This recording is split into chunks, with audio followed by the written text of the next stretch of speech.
You've been chasing peace in all the wrong places. They told you to stay positive, to take deep breaths, to just be happy. But if it were that simple, why do you still feel overwhelmed by your emotions? Why does your mind spiral at night, replaying old memories, worrying about things you can't control? The truth is, your emotions aren't the problem. It's your relationship with them. And over 2,500 years ago, Buddhism uncovered a way to heal that relationship, not through toxic positivity or mental tricks, but through clarity, compassion, and deep inner stillness. It doesn't ask you to suppress your feelings or pretend to be okay. It teaches you how to understand them, sit with them, and be free from their grip. You don't need to escape your emotions. You need to meet them with wisdom. Buddhism shows you how to feel without being overwhelmed, how to care without clinging, how to let go without becoming cold or numb. And tonight, as you listen to these lessons, something inside you will shift. Your heart will slow. Your thoughts will soften. That tightness in your chest will begin to dissolve, not because the world changed, but because you did. You'll begin to see emotions not as storms to survive, but as waves you can ride with balance and grace. This isn't just another audio to fall asleep to. This is a turning point, a quiet revolution inside your mind, a journey into the deepest layers of yourself where the noise fades and truth begins. Are you ready? Let's begin. So much of your suffering isn't real. It feels real. It feels heavy. It tightens your chest, clouds your thinking, and drains your energy. But what if the pain you carry isn't just from what happened, but from what you told yourself about what happened? That argument you keep replaying in your head, that failure that haunts you at night, that moment of embarrassment that won't stop echoing. It ended long ago, but it still hurts. Why? Because you keep shooting yourself with the second arrow. In Buddhist teaching, there's a powerful idea that most people never learn, and yet it explains so much of our emotional pain. It's the story of the two arrows. The first arrow is life. It's what hits you without warning. A breakup, an illness, a rejection. That's pain. That's natural. But the second arrow, that one is optional. It's the thought that follows, the judgment, the rumination, the why me, the this always happens, the I'll never be okay again. It's not life hurting you anymore. It's you hurting yourself. And this is where transformation begins, not by changing the world, but by noticing when you're picking up the second arrow and choosing not to fire it. Let's go deeper. Think of a time you felt deeply hurt, something unexpected, unfair, or painful. The moment itself was sharp, yes, but how long did it last? A minute, an hour? And how many days, weeks, or even years have you kept that pain alive by replaying it, analyzing it, and attaching meaning to it? We don't just experience pain, we extend it. We stretch it out like a rubber band until it snaps back and stings us again and again. That's the second arrow, and most people are covered in them, walking through life wounded by old thoughts, not new realities. Buddhism teaches that real freedom doesn't come from avoiding pain. It comes from ending this habit of shooting yourself with extra arrows. But how? First, by seeing it, because you can't drop what you don't realize you're holding. Let's say you fail at something. You lose your job. The first arrow hits, shock, fear, maybe disappointment. That's normal. But immediately after, the second arrow comes flying. I'm not good enough. This always happens to me. I'll never recover. And now you're not just feeling sadness. You're drowning in shame, fear, hopelessness, all because of the story you created after the event.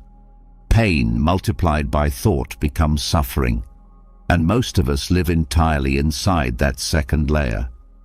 But if you pause, if you catch that moment where your mind starts running, something beautiful happens. You start to realize, wait, I just lost my job. That's hard. But that voice telling me I'm worthless, that's not the truth. That's just a habit of thinking. And habits can be changed. Buddhist practice isn't about ignoring reality. It's about meeting it directly, without the extra layer of story. It trains your mind to stay with the first arrow, to acknowledge pain when it comes, but not build a house around it, not decorate it with fear, not replay it on a loop while pretending it's productive. This practice begins with awareness, and awareness is more than thinking. It's noticing. It's that quiet moment when you feel a wave of sadness, and instead of spiraling, you just stay with it. You feel it in your chest. You watch how your body responds. You observe without adding meaning. That silence between the event and your reaction, that is where your freedom lives. And the more you develop this space, the more you reclaim control over your emotions. You don't stop feeling things, you just stop building prisons around them. Now here's something deeper. Why do we shoot the second arrow at all? Because the mind craves meaning. It doesn't like discomfort without a story. So when pain arrives, the mind says, "Let me explain this." It adds blame, assumptions, predictions. But all of this is smoke. The original pain was already fading, but your story kept it burning. You think it's helping, but it's only feeding the fire. Buddhist teacher Pema Chodron once said, "You are the sky. Everything else, it's just the weather." When you understand the second arrow, you realize you've been clinging to storms, thinking they define you. But they don't. They pass, if you stop holding on to them. And this doesn't just apply to big traumas. It's everywhere. The way someone cuts you off in traffic and you stay mad for an hour. The way a small comment spirals into self-doubt. The way an old mistake still echoes in your thoughts like it happened yesterday. It's never just the moment, it's the replay. So how do we stop? Start by training your awareness, noticing in real time when the second arrow appears. That moment when you're feeling sad and thinking, "I shouldn't feel this way." When you're disappointed and telling yourself, "It's because I'm a failure." That's the second arrow sneaking in. Once you catch it, you don't need to fight it. You just need to see it. Buddhism calls this sati, mindfulness. It means seeing clearly, being awake, even for a few seconds, to what's really happening. And when you become mindful of your emotional habits, you start to change them, not by force, but by no longer feeding them. You stop buying into the voice that says, "This means I'm broken." You start responding with a deeper voice, one that says, "This is pain, it will pass." And that shift, that's everything. Because once you stop identifying with your suffering, it begins to loosen its grip. And this is where true compassion comes in, not just for others, but for yourself. Most people carry around old wounds like they're proof of who they are. But the truth is, you don't need to prove anything. You don't need to punish yourself to grow. You don't need to keep stabbing yourself to stay safe. Self-torment never led anyone to wisdom. Only kindness can do that. Buddhism doesn't tell you to toughen up. It invites you to soften, to see your pain without flinching and without embellishing, to be fully present with it, and in doing so, to stop adding more. Let's take an even closer look at the mechanics. There's a moment, maybe just a split second, between stimulus and response, between something painful happening and your emotional reaction. That's the seed of the second arrow. If you're not aware, it takes root. It grows fast. It wraps around your mind, your body, your mood. But if you become still, if you breathe, if you pause, if you just observe, it never takes hold. Instead of reacting, you respond. And response comes from presence, not panic. In this space, your whole experience changes. You might feel anxiety rising, but instead of spiraling into, "What if this never ends?" you say, "Ah, anxiety, here you are." You don't judge it. You don't push it away. You just witness it, like clouds moving across the sky, and you'll notice something shocking. When you stop clinging to a feeling, when you stop calling it good or bad, right or wrong, it dissolves faster. It doesn't stick. It visits, then leaves, like a guest who doesn't stay too long. This is the heart of the second arrow lesson. Pain is real, but suffering is a choice, and that choice lives in how you relate to your emotions. Let's go even further. Think of the second arrow as emotional inertia. The mind hits a bump in the road, but instead of just absorbing the shock, it builds a whole highway of thoughts around it. This always happens. This is who I am. This means it'll never get better. But what if none of that is true? What if the event meant nothing more than what it was? A job lost. Just a job lost. A relationship ending. Just that. A tough day. Not a sign of a doomed life, but simply a tough day. When you strip away the story, what's left is just a moment. A wave. And no wave ever lasted forever. The reason this teaching is so powerful is because it gives you your power back. You don't need the world to stop being painful. You just need to stop creating extra pain inside it. You become someone who can face discomfort without collapsing, who can feel grief without turning it into identity, who can walk through chaos and stay clear because you no longer let the second arrow find its mark. And yes, it takes practice. This is not a one-time realization. It's a way of living, a daily decision to stay present, to stay kind, to stop participating in your own suffering.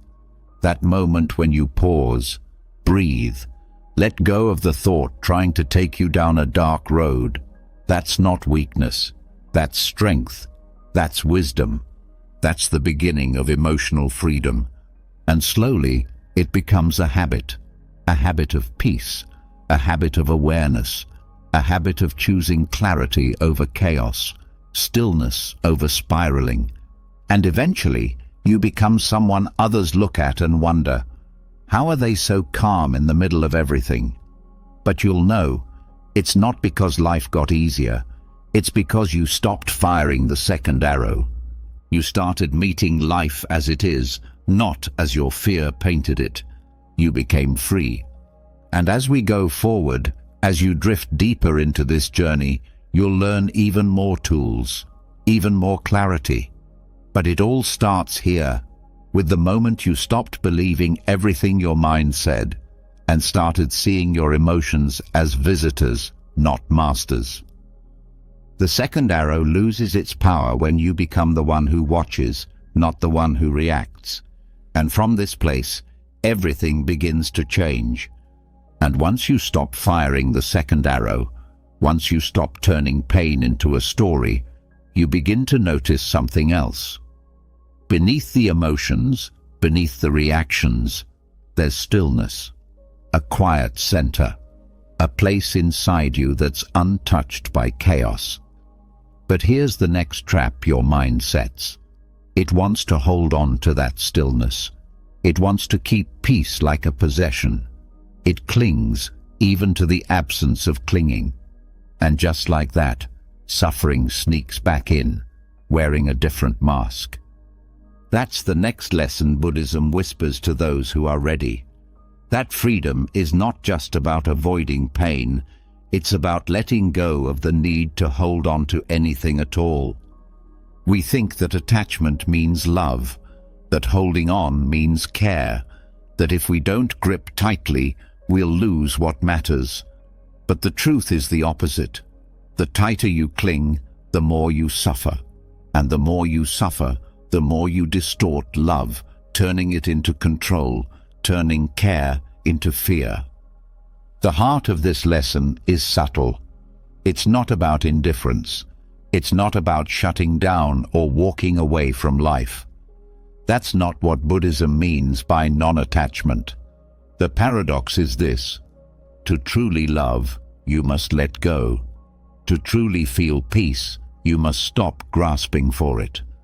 Non-attachment doesn't mean you stop feeling. It means you stop clinging. You allow everything, joy, sadness, love, fear, to come and go like waves. You stop holding your breath, trying to freeze perfect moments or avoid uncomfortable ones. You open your hands and let life flow through. Because everything you love will change. Every person you care about will grow, evolve, move away, or someday leave. And this isn't a cause for despair. It's the doorway to real emotional freedom. When you love someone with attachment, fear creeps in. You try to control them. You worry about losing them. You carry the weight of every text message, every silence, every mistake. But when you love without attachment, something changes. You love fully, but lightly. You care deeply, but freely. You want the best for them, but not at the cost of your peace. Buddhism calls this non-attached compassion. It's not cold, it's not distant, it's warm, open, and grounded. It says, I see your pain, I care, but I will not drown in it. Think about how often your emotions spiral not because of what someone did, but because of what you expected them to do. You expected them to understand, to respond, to be different. And when they weren't, you suffered. Not just because of the event, but because of the grip your mind had on how things should have been. Non-attachment is the ability to care without that grip, to live with love but without demand, to show up fully but not as a hostage to the outcome.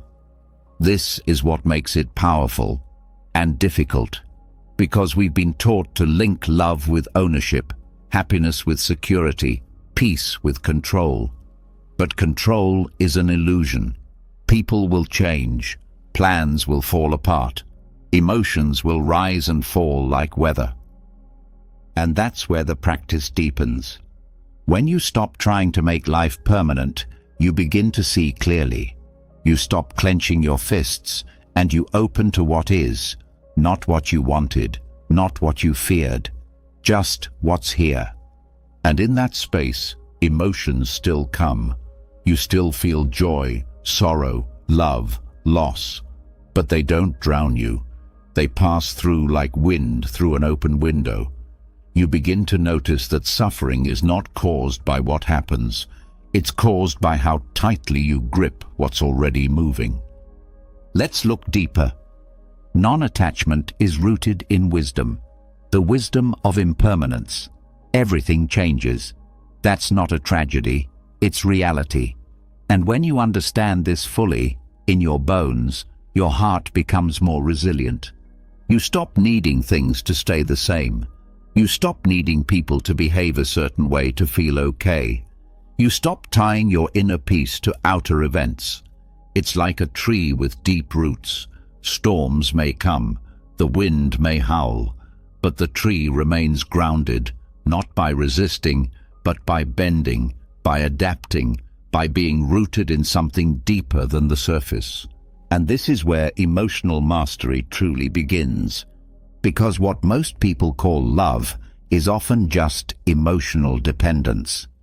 I need you to behave a certain way so I can feel okay. That's not love. That's fear in disguise. And fear creates attachment. Attachment creates suffering. When you love someone with non-attachment, You're not less invested. You're more present. You're free to love them as they are, not your idea of them. You're not trapped in disappointment when they change. You're not lost when they struggle. You stand beside them, steady. And this doesn't just apply to relationships. We cling to identities, to status, to outcomes. I need to succeed, or I'm a failure. I need them to respect me, or I'm not enough. These are attachments. They tie your emotional state to something outside your control, and the more you cling, the more anxious you become. But when you loosen the grip, something beautiful happens. You start to experience life directly, without filters, without constant mental commentary. You stop living in your head and start being here. And this doesn't mean you stop caring about goals, people, or growth.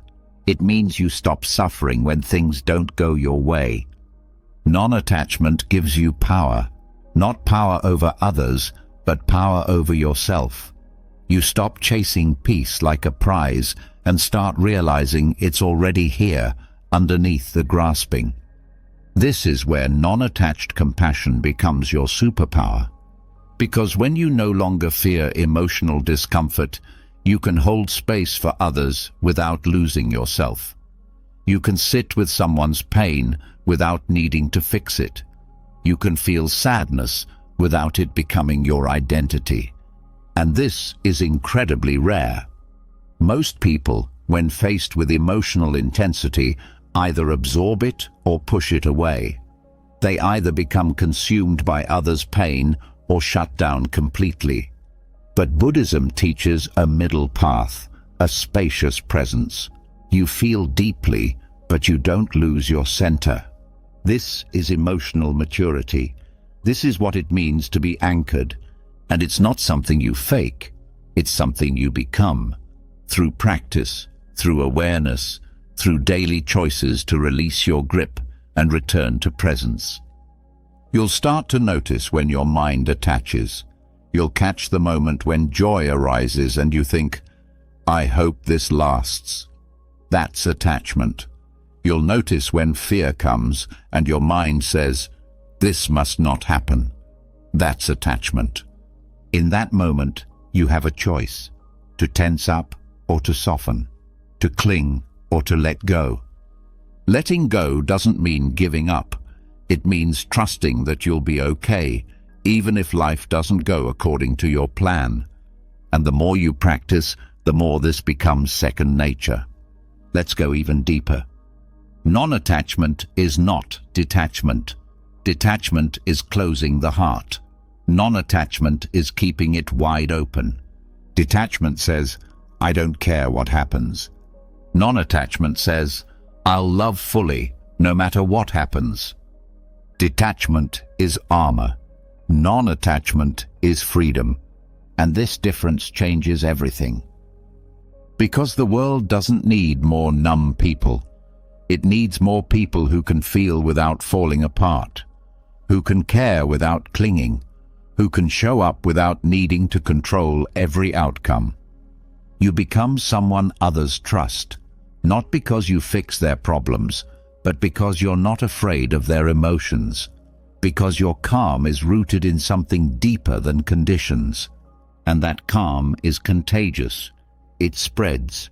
It creates safe spaces. It transforms relationships. It gives others permission to feel and heal without pressure or panic. This is how non-attachment changes the emotional landscape of your life. You'll stop panicking when things don't go as planned. You'll stop collapsing when someone misunderstands you. You'll stop needing closure from people who can't give it. You'll start walking lightly, living presently, and loving openly. And slowly, the noise quiets. Your mind doesn't chase every emotion. Your heart doesn't contract with every fear. Your peace becomes less fragile, more stable, more real. And when that happens, you'll look back and realize, letting go didn't cost you anything. It gave you everything. You'll see that clinging was never love. That fear was never protection. That control was never security. And in that seeing, you'll be free. Free to feel, free to care, free to live, without needing to hold on so tightly. This is the paradox, that in letting go, you finally get to experience the depth of life, not as a hostage, not as a puppet, but as a witness, a participant, a presence, fully here, fully you, and finally, at peace. Letting go doesn't mean losing yourself. It means discovering that who you thought you were was never fixed to begin with. And once you release that grip, once you stop clinging to people, outcomes, and emotions, the question naturally arises, then who am I? If I'm not my feelings, not my reactions, not the stories I've told myself, what's left? This is where Buddhism hands you the key to one of its most powerful insights. You are not a solid thing. You are not a single self. You are a process, a flow. And what you've called me is actually a bundle of parts moving together like a river. The teachings call this bundle the 5 aggregates, not pieces of a soul, not fixed traits, but 5 processes, always changing, always interacting. And the more clearly you see these parts, the more power you gain over your emotional life. Because emotions are not mysterious forces, they're puzzles, and every puzzle can be taken apart. Let's start with form. This is the body, the physical aspect of your existence. It includes your muscles, bones, heartbeat, breath, and even your facial expressions. Often, we experience emotions as sensations in the body, tightness in the chest, butterflies in the stomach, tension in the jaw. And yet we rarely stop to ask, what does this physical sensation actually mean? The body feels something, but the meaning we assign to it, that comes later. By observing form, we start to see how much of what we call an emotion is actually just a physical reaction. You feel your shoulders rise and label it as stress. You feel warmth in your chest and call it love. But the feeling came first. The body speaks before the mind does. So instead of chasing the thoughts, start with the body. Sit with the sensations. Let them speak without rushing to define them. Often, they pass on their own. Next comes sensation. This is the raw data, the initial feeling of pleasant, unpleasant, or neutral that arises when you experience something. It's the first flash before interpretation. You hear a sound, taste a flavor, read a message. Instantly, your system reacts. But sensation is not emotion. Sensation is quick, simple, like a spark. What happens after?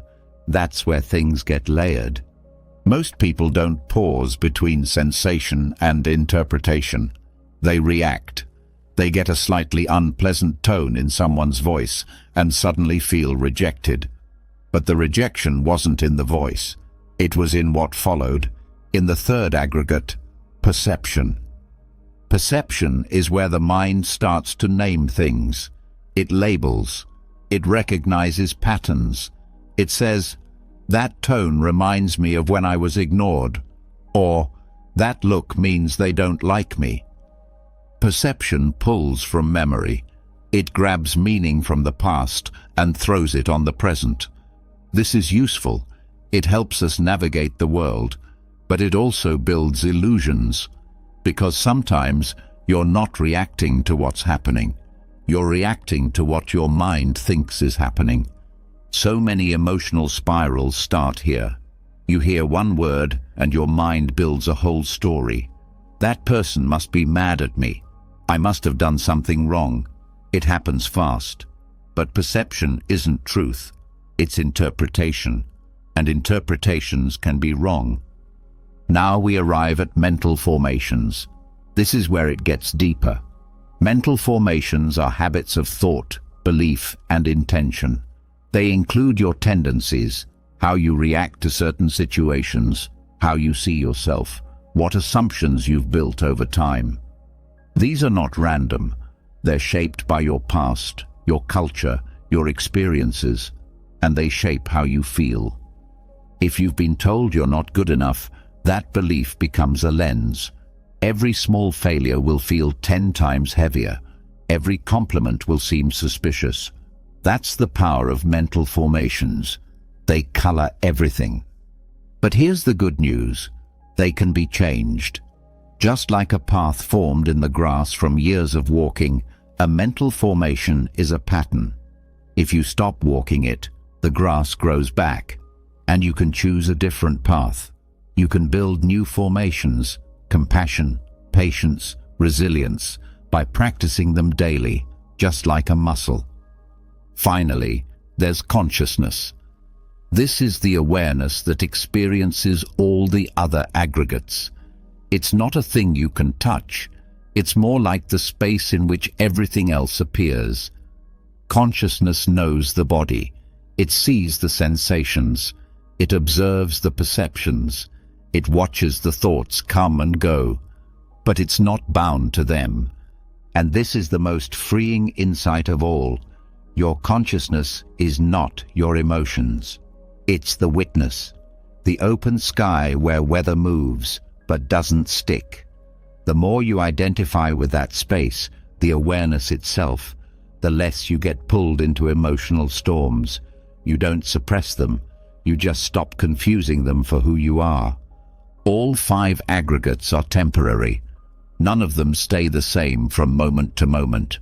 Your body ages, your sensations shift, your perceptions evolve, your thoughts come and go. Your awareness, even that, flickers with attention.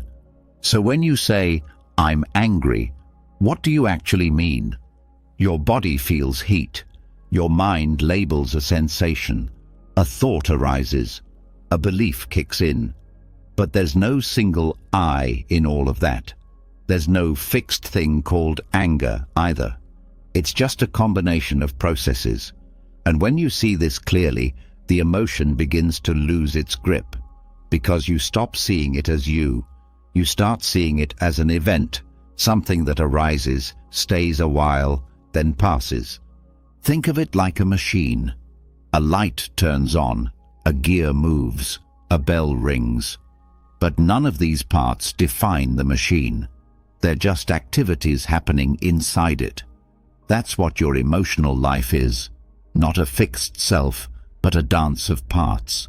And the more you observe those parts, the more choice you have. This is not about detaching from life. It's about engaging with it more skillfully. When you understand the aggregates, you can respond instead of react. You can say, my body feels tight. My thoughts are racing. That old belief is showing up again." And in that space, you gain power. You don't have to believe everything you feel. You don't have to act on every emotion. You can sit, you can breathe, you can watch. And in that watching, the puzzle starts to dissolve. Emotional overwhelm begins to feel like what it really is, a pile of pieces you don't have to carry all at once. This understanding also dissolves shame, because when you know emotions are not who you are, you stop judging yourself for having them. You stop thinking, "I shouldn't feel this way," and start asking, "Where is this coming from?" That shift turns guilt into curiosity. It transforms inner conflict into inner insight. Buddhism teaches not to cling to the aggregates, but not to reject them either. They're part of the human experience. The key is to see them clearly, to know them as processes, not identities. This clarity builds emotional strength, because the moment you stop taking emotions personally, they lose their sting. And yes, it takes practice. This isn't an intellectual trick. It's something you train through mindfulness, through observing your inner world without rushing to explain it, through sitting with your experience part by part, until you realize Nothing inside you is permanent, and nothing needs to be feared. You may still feel sadness, anger, fear, joy, but you meet them as visitors. You treat them with respect, but not as rulers. You allow them, but you don't obey them. You watch them move through the aggregates, and you stay grounded in the awareness behind it all. This is emotional maturity, not built on suppression, but on understanding. And something else happens when you live this way. You begin to see others differently too. You realize they are also made of these 5 aggregates. Their anger is a mix of sensation and perception, not a personal attack. Their fear is a mental formation, not a character flaw. You start to respond with compassion because you see the mechanics. You understand that no one is fixed. Everyone is changing, moment to moment. This is what makes Buddhist psychology so powerful. It doesn't give you a label to wear. It gives you a map, a way to navigate emotions without drowning in them, a way to understand pain without turning it into identity. And in that understanding, you find space. Space to feel without being overwhelmed. Space to grow without pressure. Space to be human without judgment. You begin to live more freely. You no longer say, "I am my sadness," but "Sadness is visiting right now." You stop clinging to happiness as a possession and start appreciating it as a passing breeze. You don't become cold or detached. You become steady, calm in motion, grounded in change. Because now you know you were never one fixed thing. You were never the storm. You were always the sky. And with that knowing, everything starts to feel lighter. And when you begin to see yourself as a process, not a fixed identity, you start to loosen your grip on every passing feeling. Sadness becomes a movement, not a label. Fear becomes a signal, not a sentence. Anger passes like wind through the trees. But even after breaking your emotions into these 5 parts, there's still something deeper to uncover. Because even though emotions seem real, solid and powerful, what if that's just how they appear, not what they actually are? What if the emotions you've spent your life fighting, fearing, or chasing have no core at all?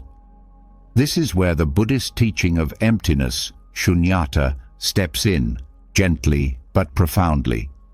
It says that everything we experience, including emotions, is empty. Not in the sense of being meaningless or hollow, but empty of a fixed, independent, lasting identity. Emptiness means interdependence. It means that things don't arise on their own. They are the result of causes and conditions, of context and perception.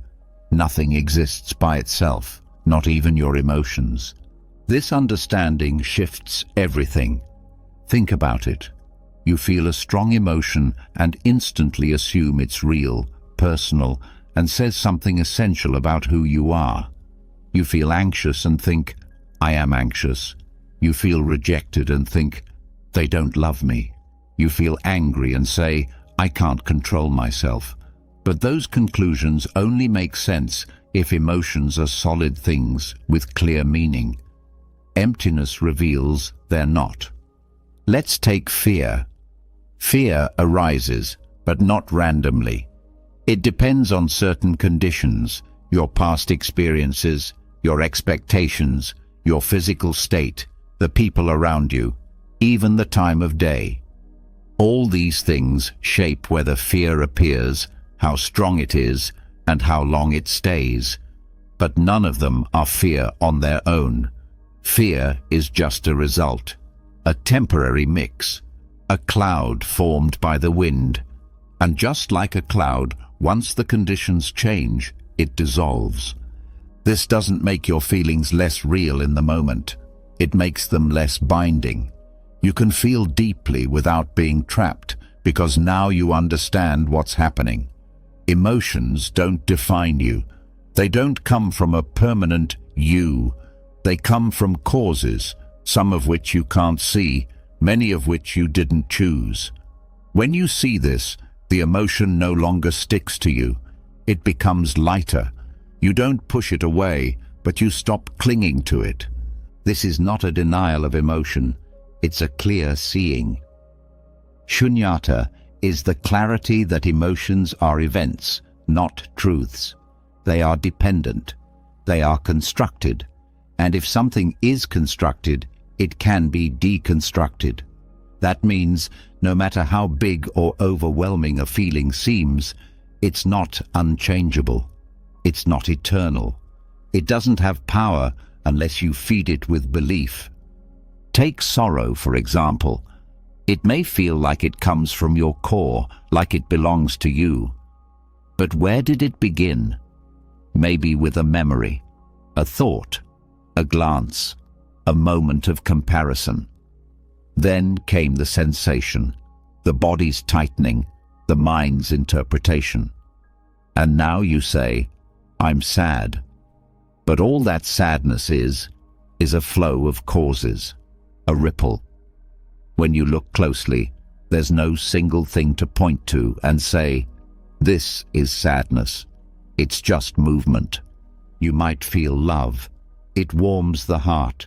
You think, this is who I am. But that love came from somewhere too. A word, a smile, a memory, a connection. When the conditions are there, the feeling arises. When they change, the feeling shifts. Love is not a permanent state. It's not a possession. It's not yours or theirs. It's a phenomenon. Beautiful, yes, but still empty of solidity. This helps you deal with change in a powerful way, because if emotions were permanent, then losing someone you love would mean permanent heartbreak. If sadness were fixed, it would mean lifelong suffering. But emotions arise and pass because they are not rooted in something unchanging. They are like echoes, only loud if something responds to them. You don't need to force this belief. You can test it through observation. Next time a strong emotion comes, ask, what's holding this up? What's feeding it? What would happen if I stopped believing the thoughts that come with it? What would remain? You might be surprised. The storm begins to clear, not because you suppressed the emotion, but because you stopped seeing it as real in the way your mind assumed. And this applies to positive emotions too. Even joy is empty. That's not a bad thing. It means joy is accessible. It can be created. It doesn't require a perfect life or external permission. You don't need to wait for joy to strike randomly. Since it arises from conditions, you can cultivate those conditions. Gratitude, stillness, presence, generosity. These aren't magical fixes, they're causes. They make the space for joy to appear, just as rumination, tension, and expectation make the space for anxiety. This is one of the most misunderstood aspects of Buddhist thought. People hear emptiness and think coldness, detachment, or indifference. But shunyata is none of those things. It's freedom. It means you're not trapped in your emotions. You're not imprisoned by them. You can feel deeply and let go quickly. You can experience everything and be ruled by nothing. You stop thinking, I am this sadness. Instead you see, sadness is here. That shift from identity to observation is the doorway. It breaks the illusion of permanence. It turns storms into breezes. And there's more. When you understand that your emotions are empty of independent self, you begin to understand the same is true for the emotions of others. Someone lashes out in anger. It's not about you. It's about their causes and conditions, their history, their fears, their pain. When someone pulls away or gets cold, it's not necessarily because of something you did. Their reaction is shaped by layers you can't see. Their emotions, just like yours, are not personal. They're not solid. This understanding unlocks compassion, real compassion. the kind that doesn't require agreement or understanding, just space. You hold space for someone else's emotion the same way you hold space for your own, without grabbing it, without rejecting it. You don't need to analyze everything you feel. You don't need to be at war with it. You simply become curious. You notice. You sit with it. And by sitting with it, you give it room to soften. This is the deep effect of shunyata on emotional life. You stop believing every story. You stop reacting to every wave. And most importantly, you stop identifying with the emotional content of your mind. You stop saying, "This is who I am," and start saying, "This is what's passing through." You'll find that even intense emotions lose their force when you see their lack of core. The tighter you cling, the stronger they stay. The more lightly you hold them, the more quickly they shift. It's like grasping at smoke. The tighter your grip, the more frustrated you become. But when you open your hand, the smoke moves on. This doesn't mean you ignore your emotions. It means you stop giving them more reality than they deserve. When something feels unbearable, you can look at it directly and say, "This is made of parts. It came together under certain conditions. It will pass." That's not avoidance, that's insight. That's stability born from wisdom. And there's something else. Emptiness brings responsibility. Because if emotions don't come from a fixed self, then you're not doomed to repeat the same patterns. You're not stuck. You're not broken. You're free to choose new causes, to water new seeds, to create different responses. The future is open. Shunyata removes the weight of fatalism. You're not at the mercy of your emotional history. You're the gardener. What you plant, you grow. What you nourish becomes strong. What you let go of fades. So the next time you feel overwhelmed, remember this. No emotion is final. No feeling is fixed. They are weather patterns, not prisons. Clouds, not cages. Even the ones that seem unbearable, guilt, jealousy, shame, are just constructs. They feel sharp because you believe they're true. But truth has no need to shout. It just is. And this insight, when practiced over time, builds unshakable confidence. You stop needing to fix every emotion. You stop fearing them. You start walking with them, sometimes heavy, sometimes light, but always knowing this too has no core. That knowing becomes your center, not cold, not empty in a lifeless way, empty in the way space is empty, vast, open, free. And in that space you find the room to breathe, to move, to feel fully without being fooled. When you stop mistaking emotions for truth, when you see that they have no core, something powerful happens. You begin to ask deeper questions, not just, "What am I feeling?" but, "Where did this come from?" You start tracing your emotions back through time, like following a thread through a tangled knot. And what you find is not one single cause, but a chain, a process, a pattern. Buddhism teaches that emotions do not just appear out of nowhere. They unfold through dependent origination, a 12-link cycle that explains how everything we feel, think, and believe arises step by step.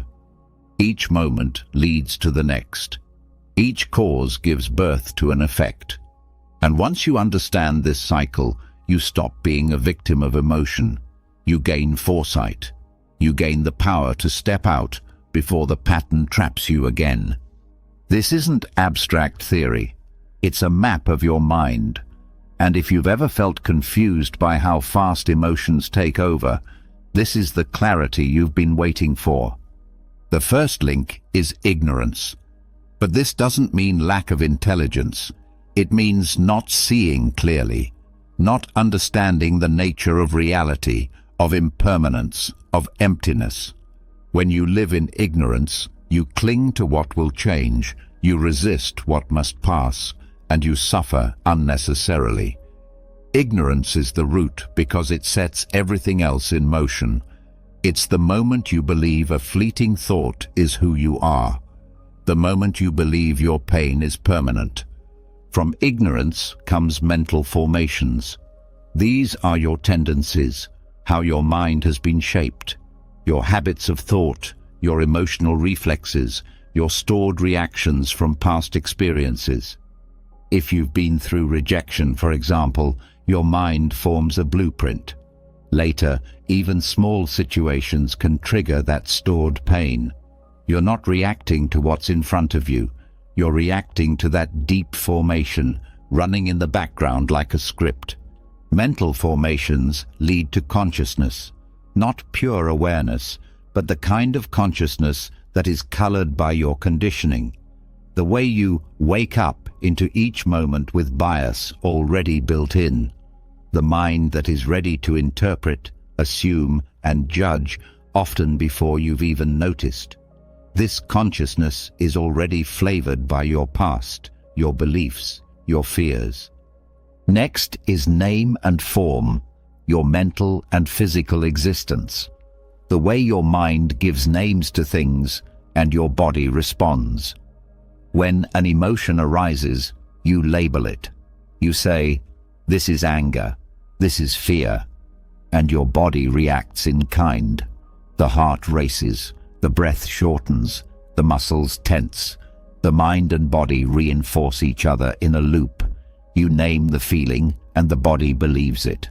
The body reacts and the mind confirms it. From name and form comes the 6 sense bases, your senses and the mind that processes them. Every experience you have comes through sight, sound, smell, taste, touch, and thought. These are the gateways through which the world enters. But they don't just transmit neutral data. They carry with them old stories, old emotions, old meanings. A smell reminds you of someone you lost. A word sounds like an insult from childhood. A silence feels like abandonment. The senses are not simple, they're soaked in memory. Then comes contact. This is when one of the senses meets an object, and consciousness arises around it. You see a face, hear a tone, feel a shift in temperature, and something in you reacts. Contact seems small, but it's the spark, the beginning of every emotional fire. It's not the world itself, it's your meeting with it. Contact gives rise to feeling, not big emotions, but initial tones, pleasant, unpleasant, or neutral. Before your mind adds a story, your body already has a sense. It says, "This feels good, this feels bad, this feels empty." These subtle tones color your next move. They're the emotional seeds. From feeling comes craving. This is where suffering really begins to grow. When something feels good, you want to hold on to it. When something feels bad, you want to push it away. You crave pleasure and fear pain. But both reactions are attachments. You're already leaning forward or pulling back. You're not present. You're reaching, grasping, avoiding. Craving leads to clinging. It's deeper now. Not just desire, but attachment. Not just discomfort, but identification. You don't just want peace. You believe you need it to survive. You don't just dislike sadness. You believe it's wrong to feel it. Clinging is where thoughts turn into obsessions, where discomfort becomes panic, where emotions stick like glue. Then comes becoming. This is identity forming. You don't just feel anger, you become an angry person. You don't just feel fear, you become someone who is always afraid. This is the creation of the emotional self, the I am that builds itself out of reaction. And once that identity takes shape, it fuels every moment after. Becoming gives rise to birth, the birth of the self in this emotional cycle. Not literal birth, But the moment you fully step into that emotional identity, you live through it, act from it, speak from it, suffer through it. It becomes your lens.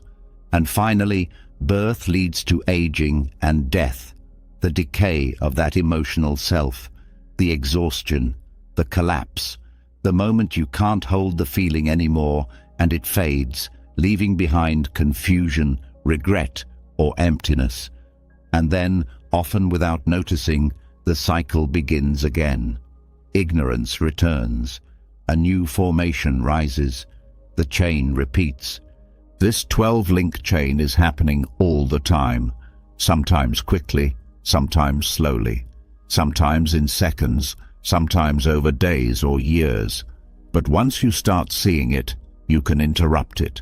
You can step off the ride before it runs you in circles again.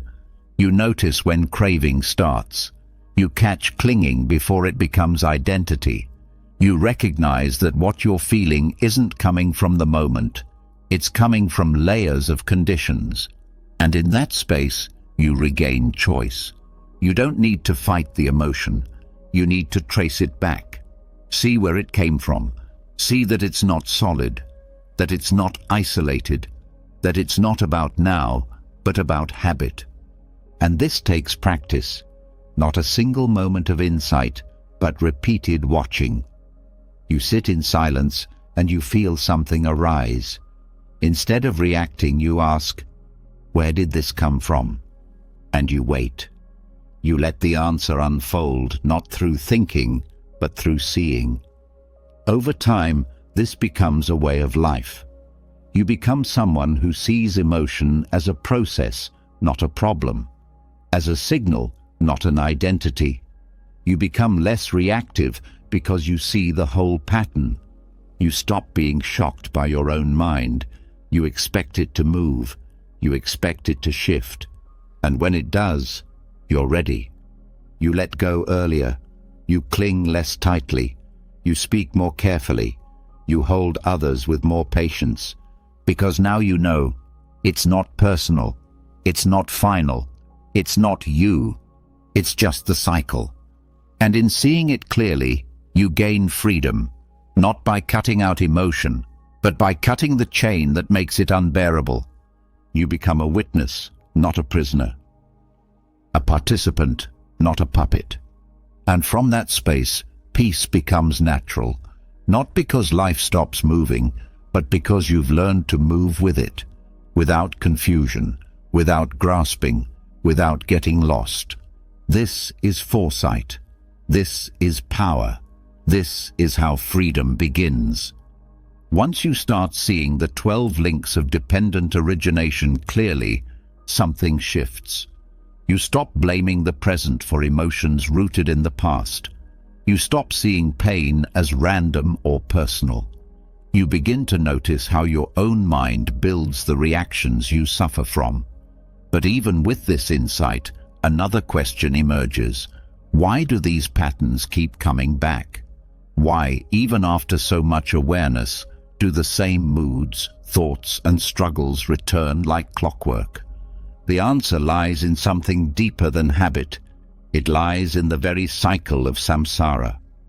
Most people hear the word samsara and think of literal rebirth, life after death. But in Buddhist psychology, samsara is much more than that. It's not just being reborn in a new body, it's being reborn in the same emotional state again and again, even in the same lifetime. It's waking up in the same mindset, repeating the same emotional loops, reacting to life in the same painful ways, no matter how many times you promise yourself not to. Samsara is emotional repetition. It's not just where you go when you die. It's where you keep going while you're still alive. It happens every time anger arises, and instead of observing it, you fuel it. Every time anxiety shows up, and instead of allowing it, you believe it. Every time longing returns, and instead of understanding it, you chase the next thing thinking it will finally satisfy you. This is the emotional treadmill. You walk for years, but you stay in place. You feel change is happening, but your inner world stays painfully familiar. You might change your environment, your relationships, your job, but your mind keeps dragging you back into the same feelings: frustration, loneliness, restlessness, shame.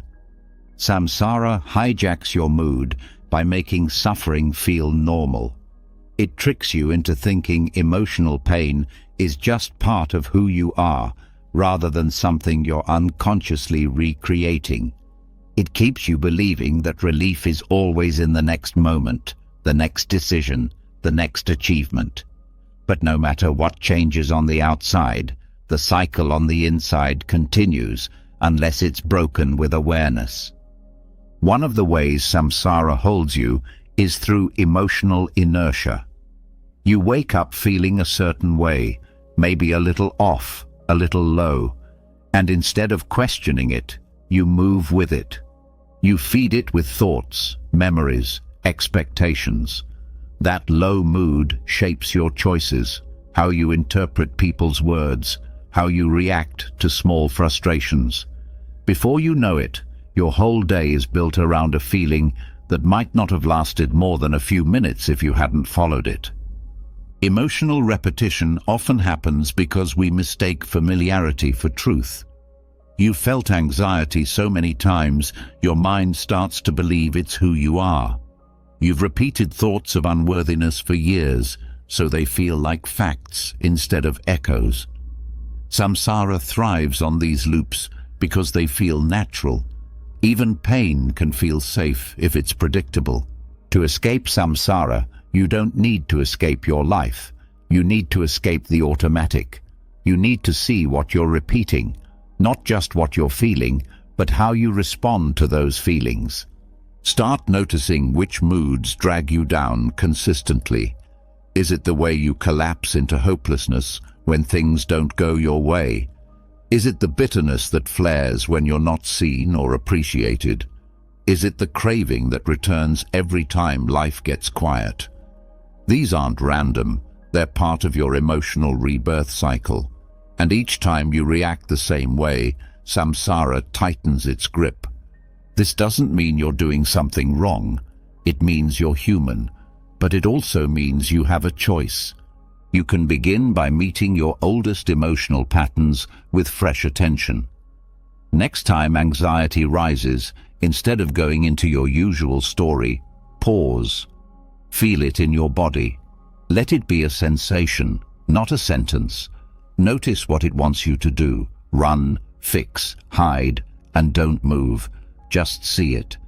When sadness pulls you into familiar thought spirals, take a breath. Don't argue with the thoughts. Don't try to fix the feeling. Just trace it. Where is it coming from? What belief is underneath it? What reaction does it want from you? Every time you interrupt the cycle, even briefly, you weaken samsara's hold. You start to break the momentum of the past. And the key isn't dramatic action. It's small moments of presence. Those moments build into a new path. Another way samsara hijacks your mood is through emotional identity. You start to define yourself by how you feel.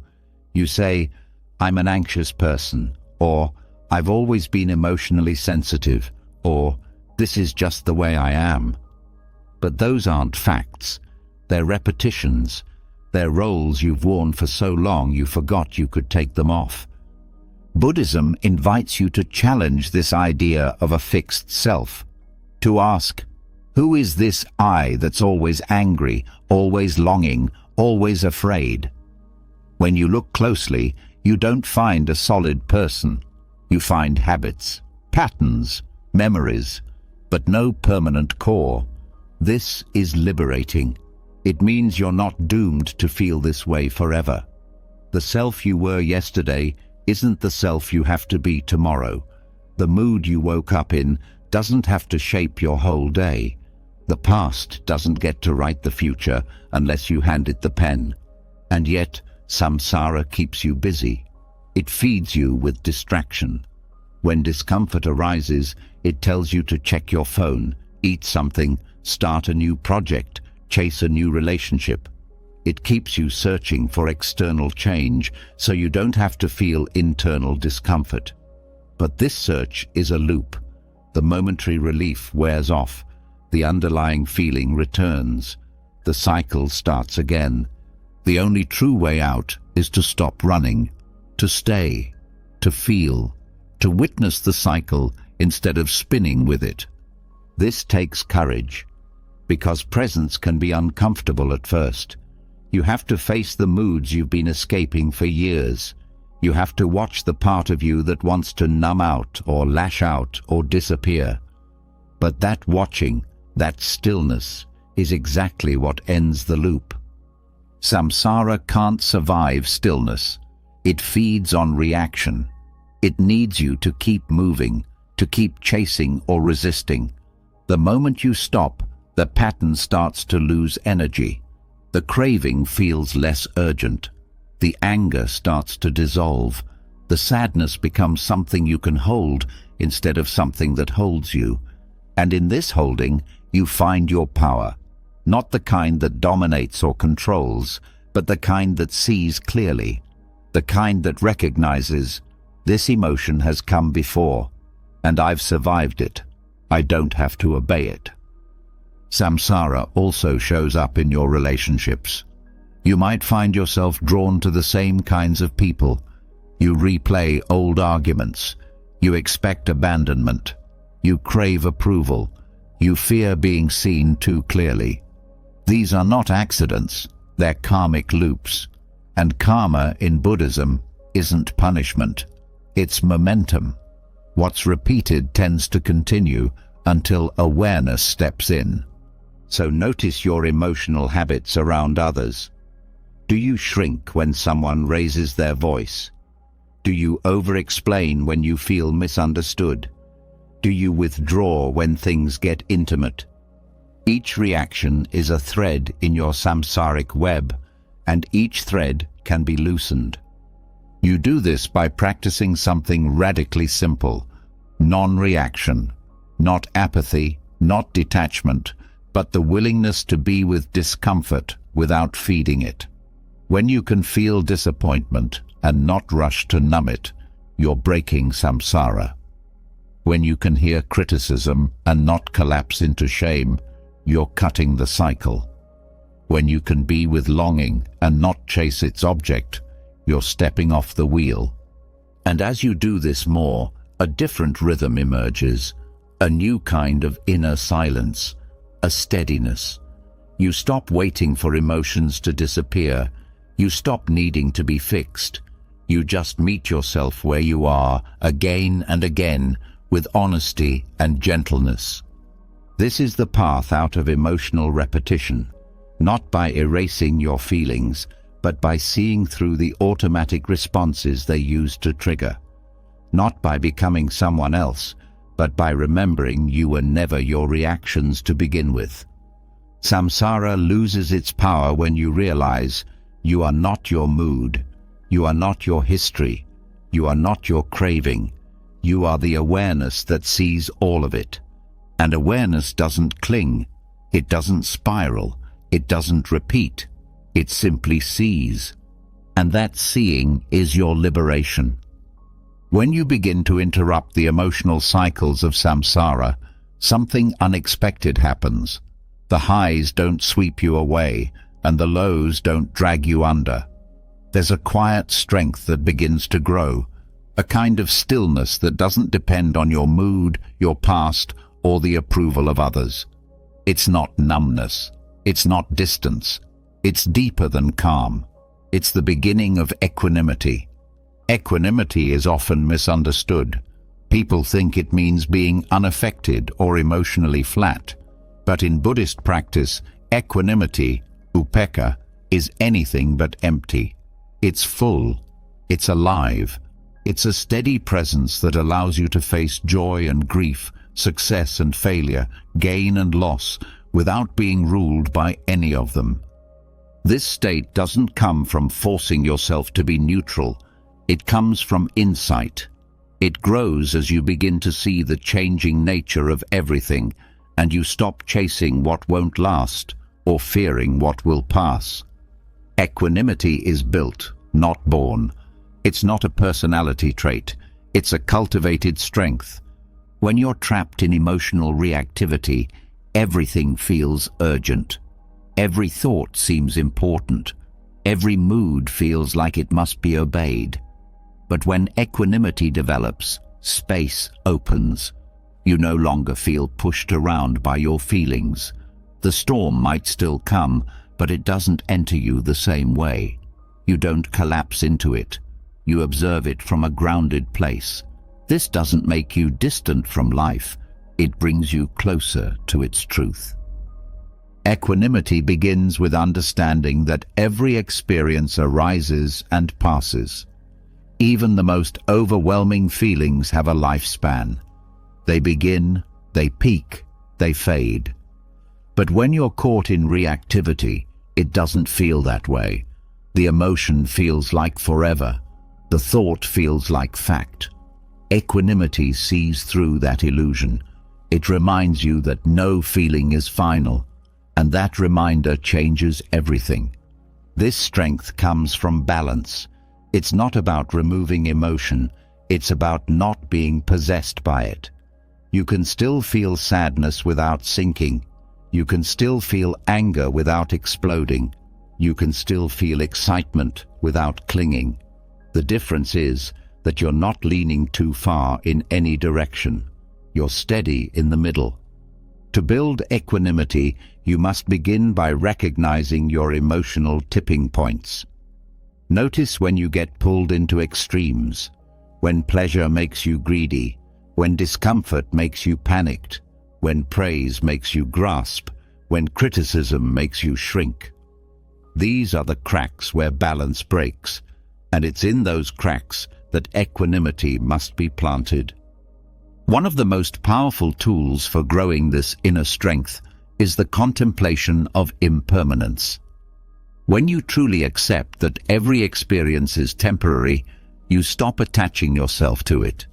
You stop expecting happiness to stay forever, or pain to mean you've failed. You begin to meet life on its own terms, not yours. This doesn't make you passive, it makes you wise.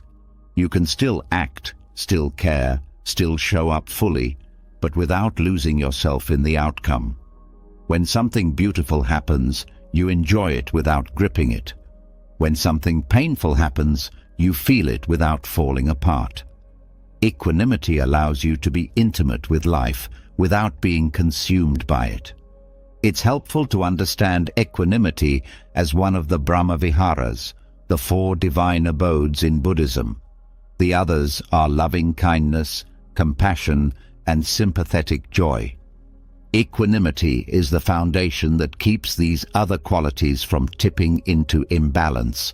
Without it, kindness can become attachment, compassion can become burnout, and joy can become jealousy. With equanimity, they stay steady, they grow cleanly. Equanimity doesn't mean you stop caring. It means you care without conditions. You help someone without needing them to change. You love someone without needing them to love you back in a specific way. You feel deeply, but you don't build your identity on those feelings. This is what makes it radical. In a world obsessed with getting what it wants and avoiding what it doesn't, equanimity steps out of the game. It's not detachment. Detachment pulls away.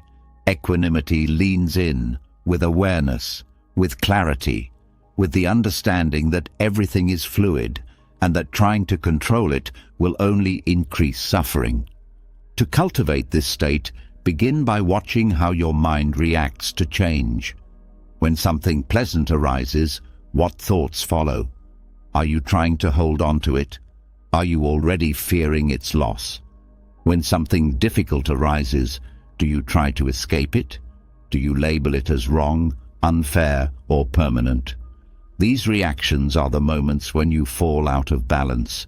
Instead of following them, pause. Sit. Let the feeling rise and fall without interference. Meet it like a wave, rising, cresting, falling back into the ocean. Don't resist it. Don't chase it. Just stay. That staying is the training. Over time, you'll notice that not reacting becomes more natural, not because you've become emotionless, but because you've stopped being afraid of emotion. You don't need to suppress what you feel. You simply don't let it carry you away. Equanimity is also built through reflection. Think of the times you suffered not because of what happened, but because of how hard you resisted it. The disappointment that became despair, the uncertainty that became obsession, the sadness that became identity. In each case, it wasn't the feeling that hurt most, it was the reaction. Equanimity is the space between the event and the reaction, and the more you practice sitting in that space, the more peaceful your life becomes. This practice also protects you from burnout. In a world that demands emotional intensity at every turn, equanimity is your anchor. You don't need to match everyone's energy. You don't need to carry what isn't yours. You can show up with presence, not pressure, with clarity, not collapse. This is especially important in relationships. When others are caught in reactivity, your equanimity becomes a gift. It offers calm instead of escalation, space instead of judgment, listening instead of control. You don't have to fix people. You don't have to absorb them. You can simply be with them fully without losing yourself. And this isn't a distant kind of presence. It's the most intimate kind, because it doesn't demand. It doesn't push or pull. It holds. And in that holding, healing becomes possible. Equanimity also allows you to trust life, not because everything will go your way, but because you stop needing it to. You stop asking every moment to make you feel better. You start meeting each moment with steadiness, whether it brings comfort or challenge. This steadiness is not stiffness, it's flexibility, like bamboo in the wind, rooted but able to bend. The more you cultivate this quality, the more resilient you become. You don't get stuck in moods. You don't get trapped in loops.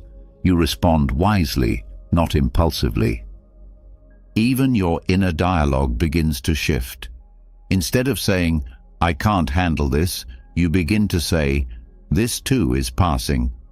Instead of saying, "I need this to stop," you say, "Let me meet this with balance."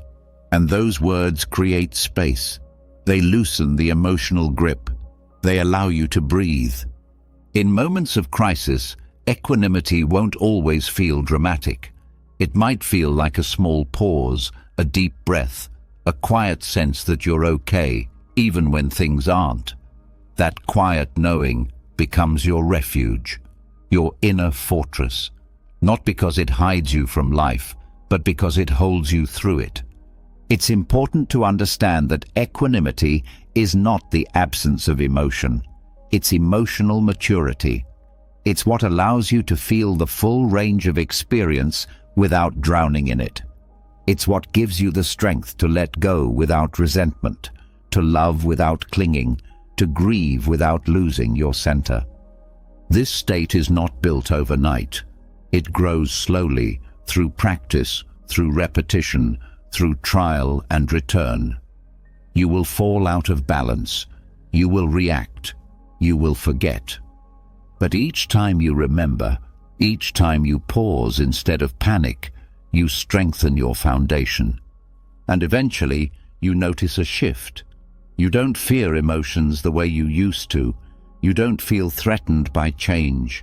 You stop needing everything to be perfect in order to feel peace. Because the peace no longer comes from the outside, it comes from your own steady heart.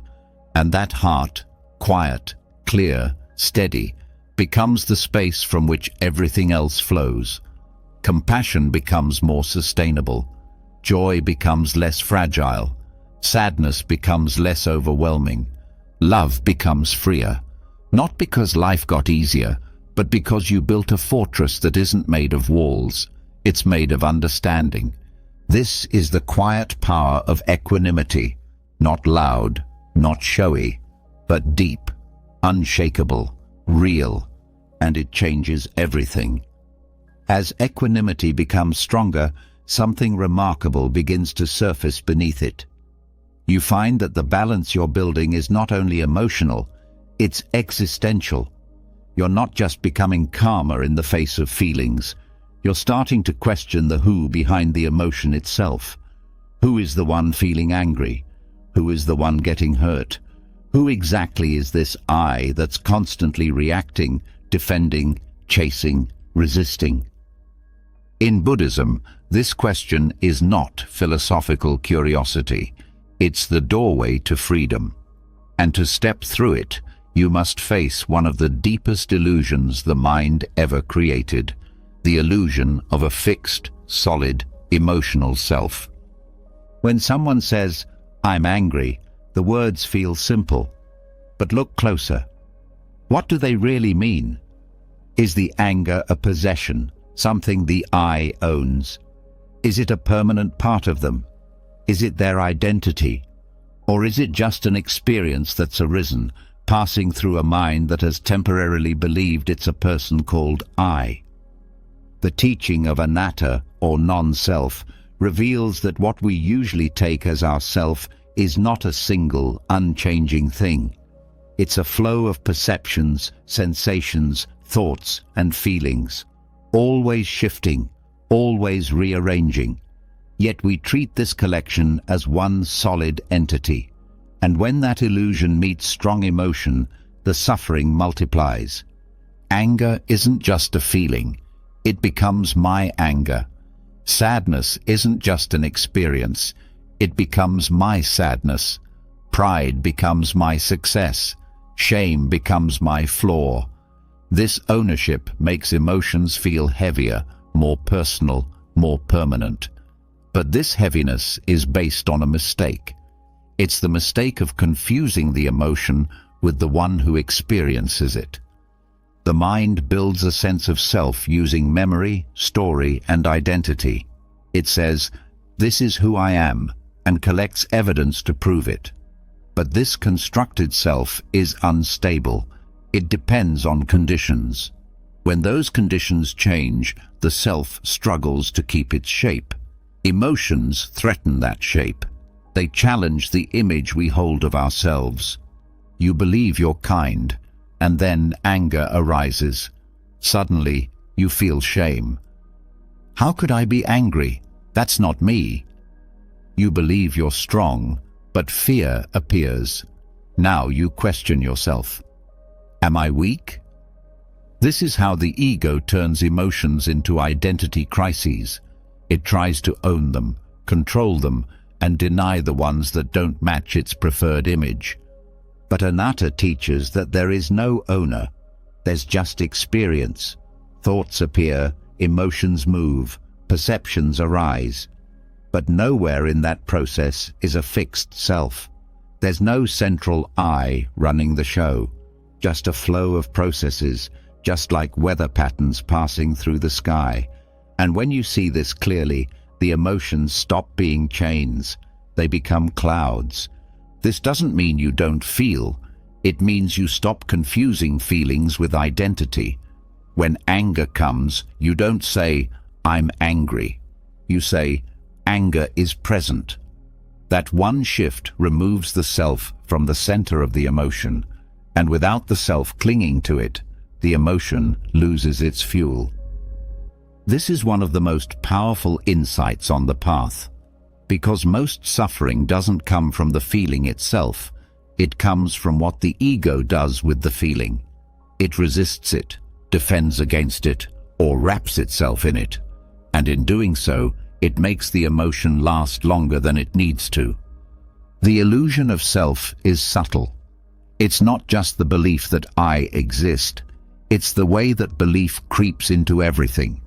Into the need to be right, into the fear of being misunderstood, into the pride of achievement, into the pain of being overlooked. Every time you feel emotionally disturbed, look closely. There's often a me hidden in the middle, demanding something: validation, control, certainty. And every time that me is touched, it reacts, it lashes out, it withdraws, it blames, it protects its image at all costs.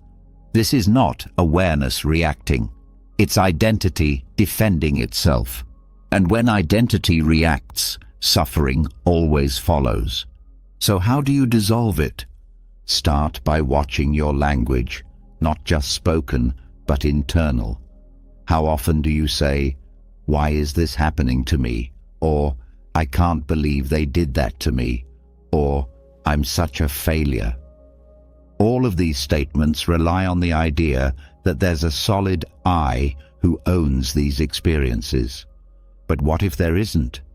What if there's just a thought arising in response to conditions? This doesn't mean you become passive. It means you respond without the added weight of identity. When sadness arises, you don't need to question your worth. When someone criticizes you, you don't need to protect your image. When fear appears, you don't need to label yourself as broken. You just meet the moment, without the added me. This practice becomes especially important in conflict. When two egos collide, each defends its version of truth. Each feels attacked. Each wants to be right. But if you can drop the I even briefly, the whole argument shifts. You no longer need to win. You just want to understand. You no longer feel personally insulted. You just see someone else in pain, projecting their own suffering.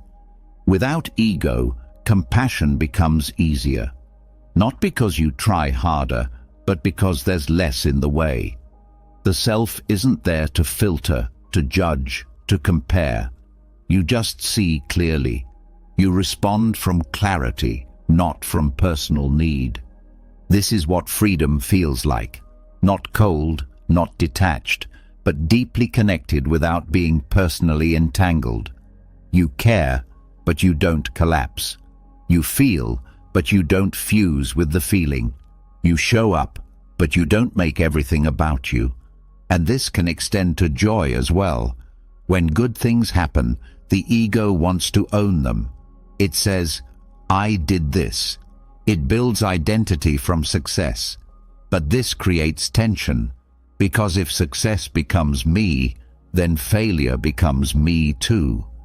The ego rides highs and crashes with lows, but when joy arises without ownership, it's light. You're grateful for it, but not attached to it. It comes and goes, like all things. So much of inner peace comes from this simple recognition. Emotions are not personal. They don't say something about who you are.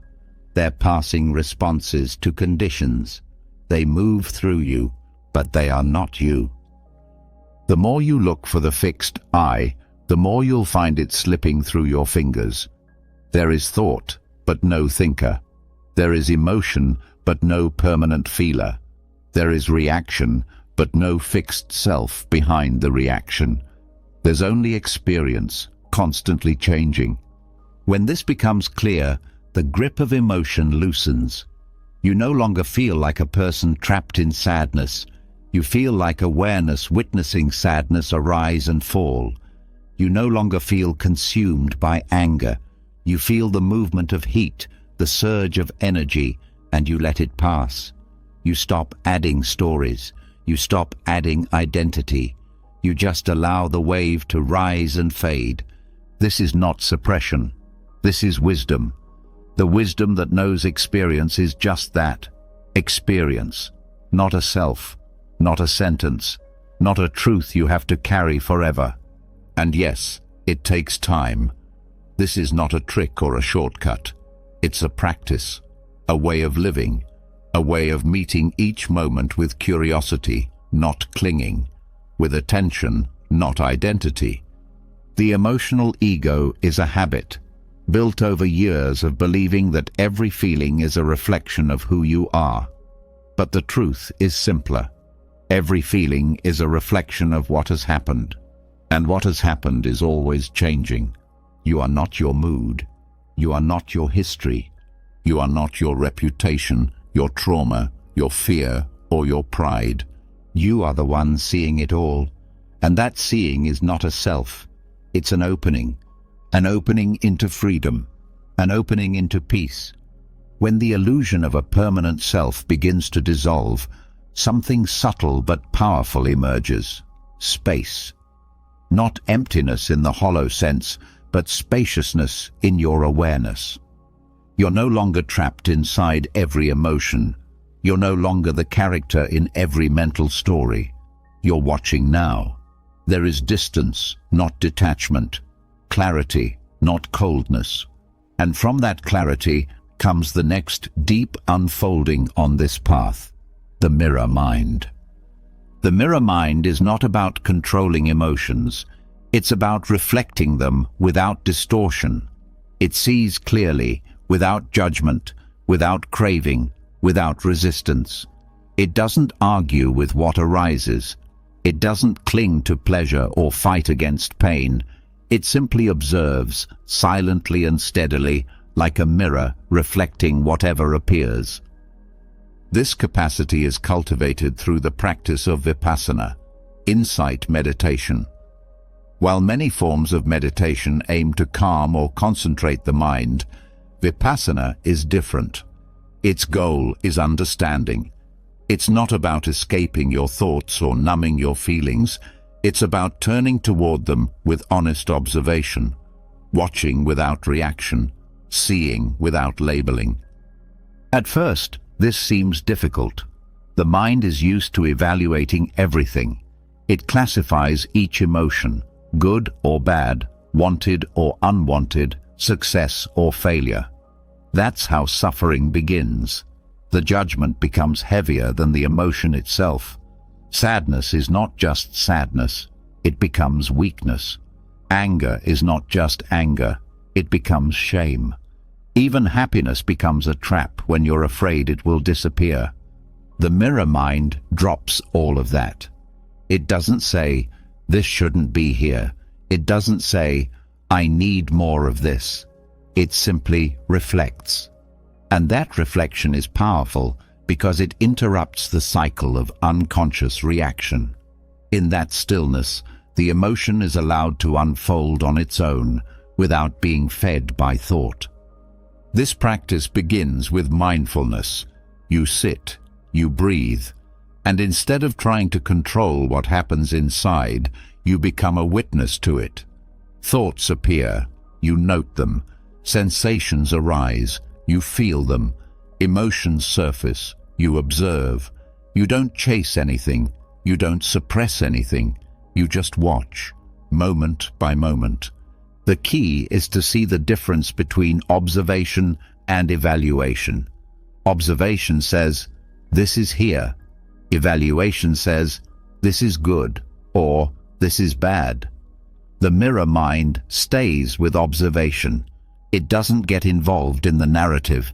It doesn't attach meaning. And that's what gives it power. Because most suffering is not caused by what we feel. It's caused by what we think about what we feel. Overthinking, for example, thrives on judgment. You feel anxiety and start analyzing it. Why am I anxious? What's wrong with me? Will this feeling ever go away? Each question tightens the grip.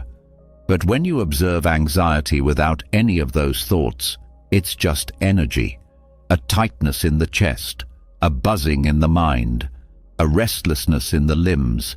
Seen clearly, it's not unbearable.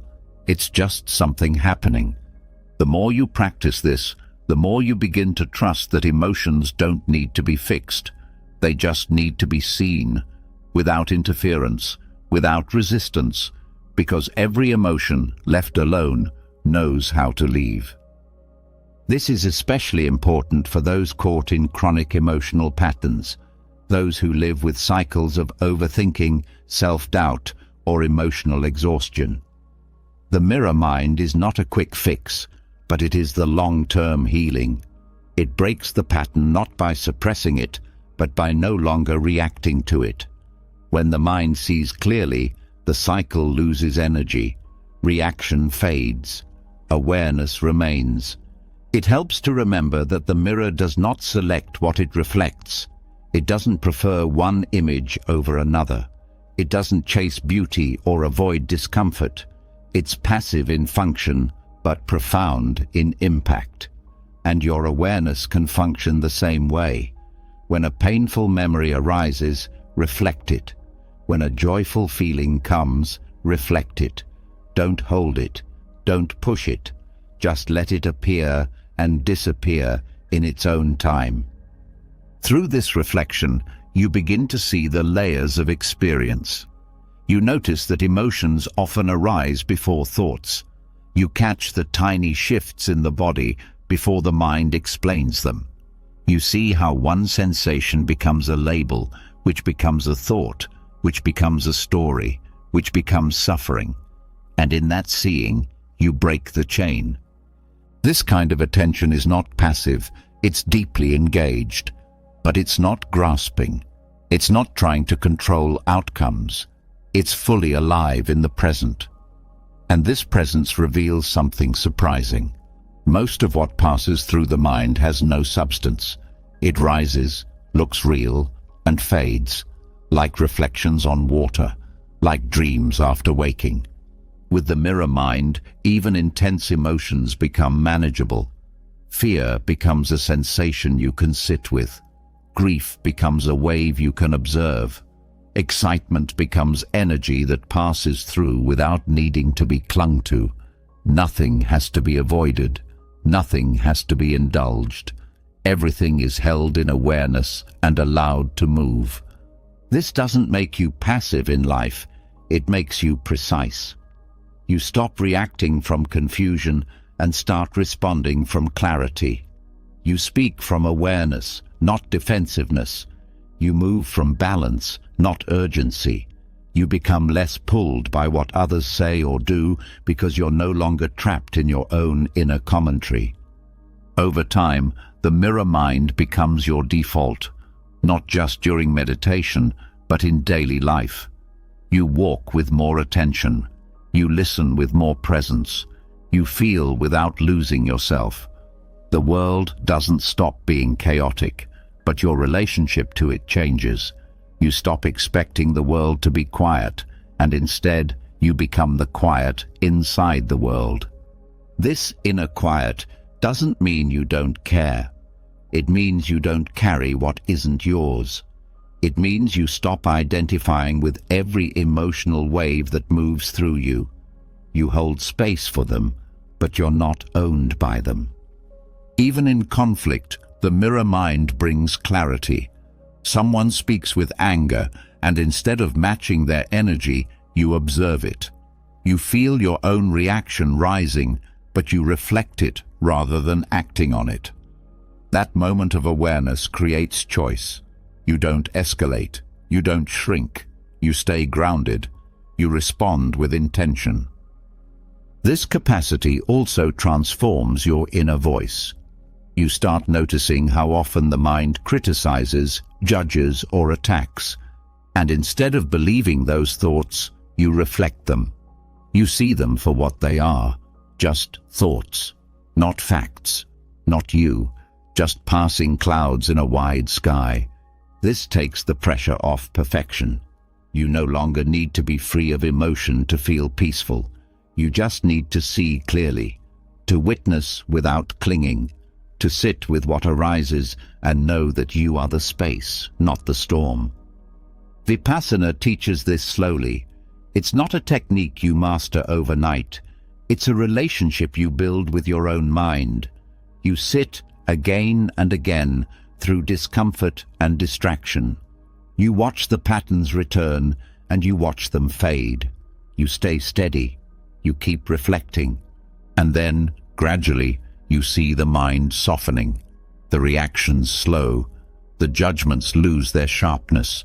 There's less to fix, less to explain, more to simply be with. This is the deep healing that the mirror mind offers. Not escape, not denial, but the kind of presence that heals without force. It's the opposite of emotional suppression. It's emotional allowance, with wisdom. As the mirror mind grows, anxiety begins to dissolve at the root.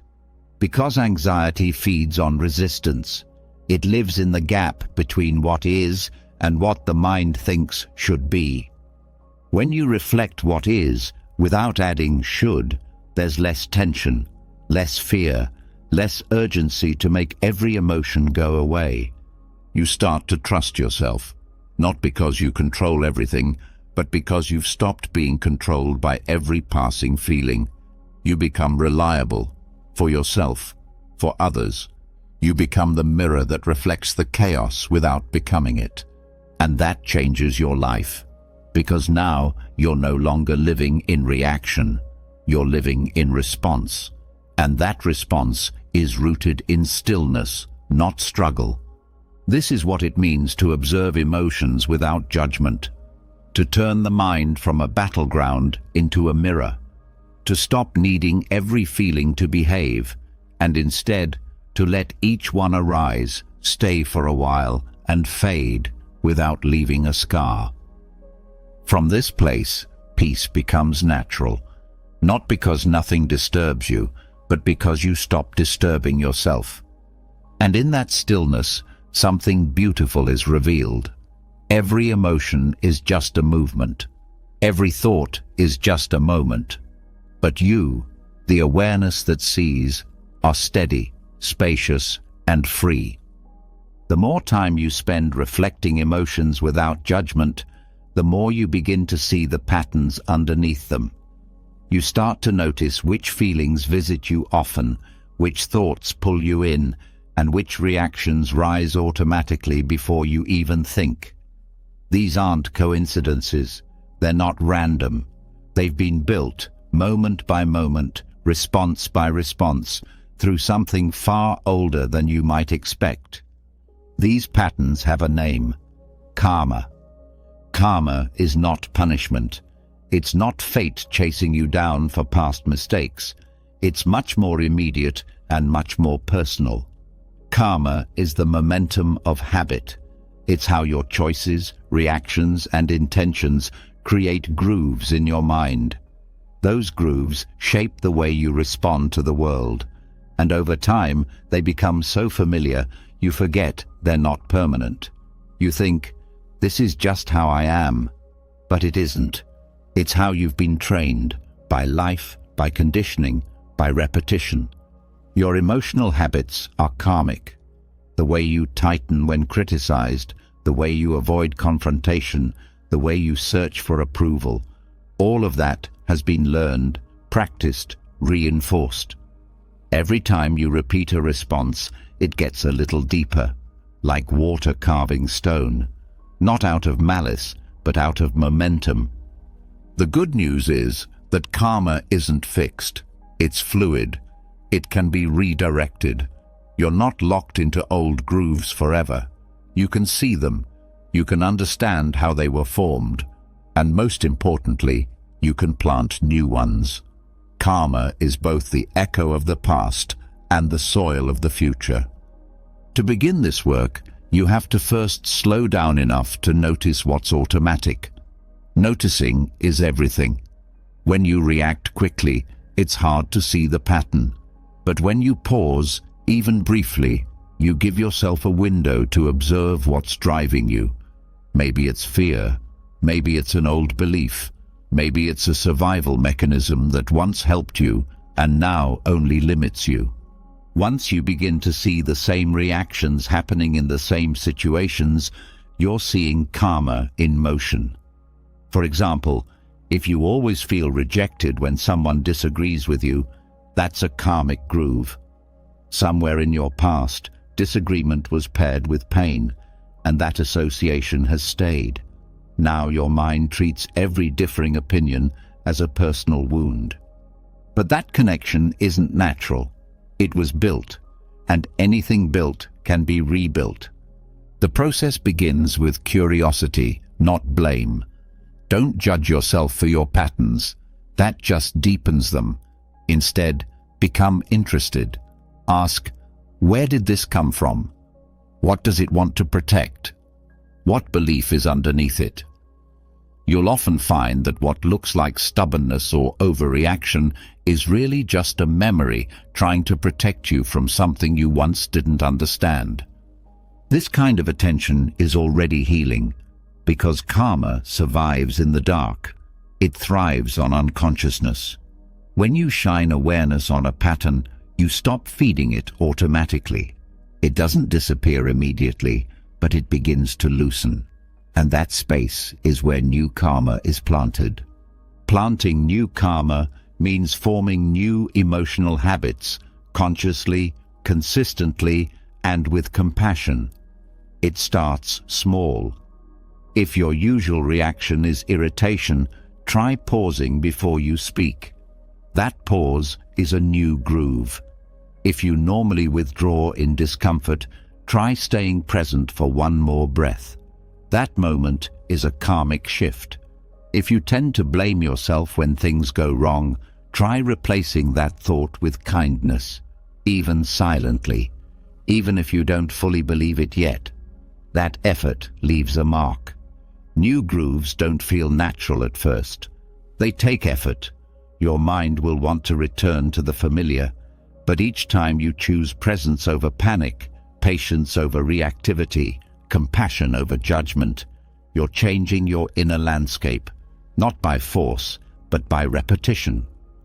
Buddhism teaches that karma is formed by intention.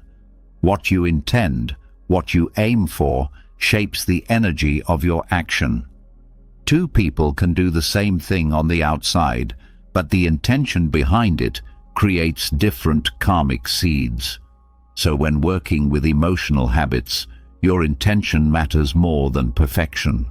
You don't need to respond flawlessly. You need to respond with awareness, with sincerity. Even if you still feel fear, choosing to meet it with curiosity instead of avoidance plants a new seed.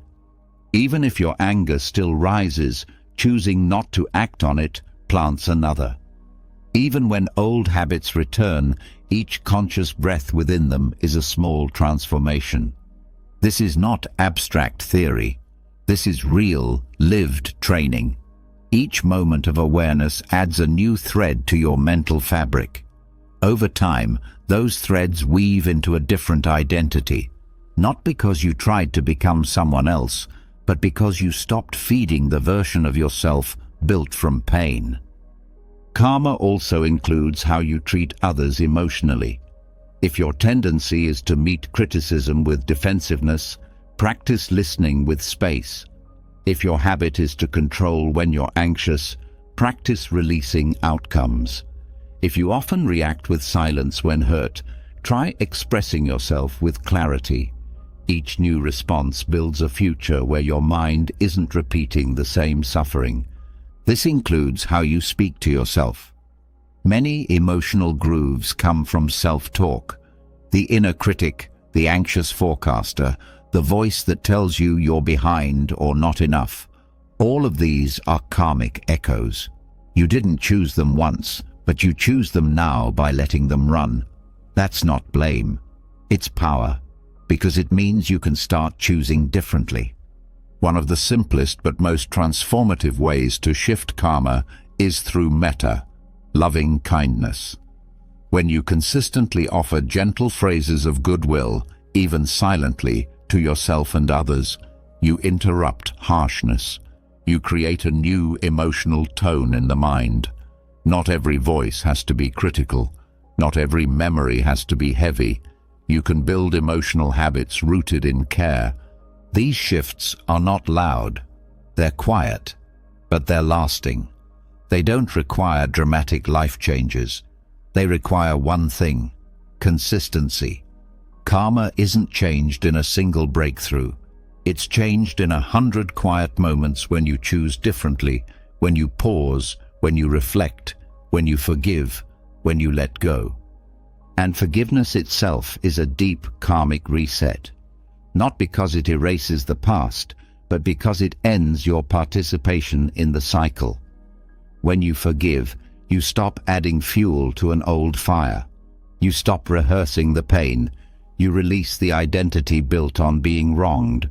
That release is not weakness, it's freedom, and freedom creates new energy, the space where something different can grow.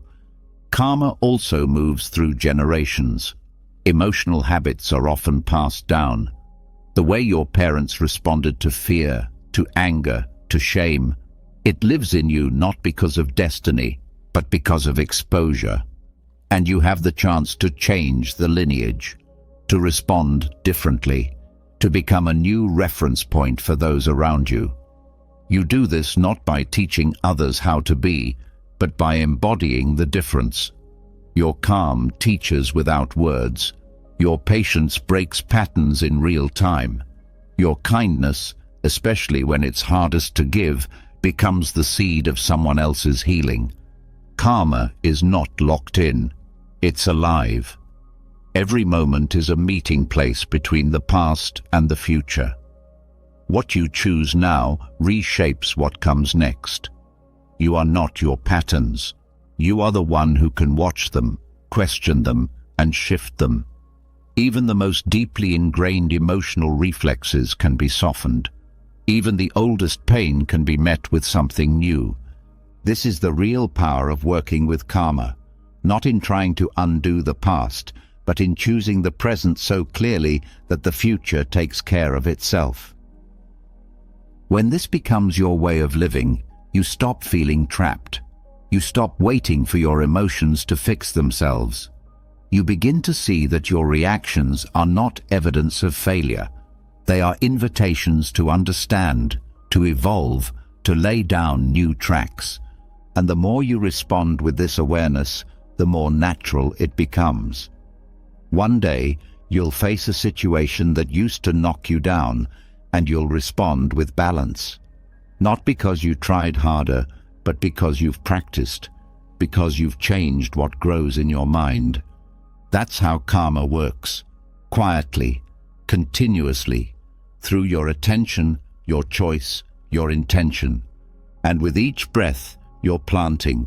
With each pause, you're reshaping. With each act of clarity, you're becoming free.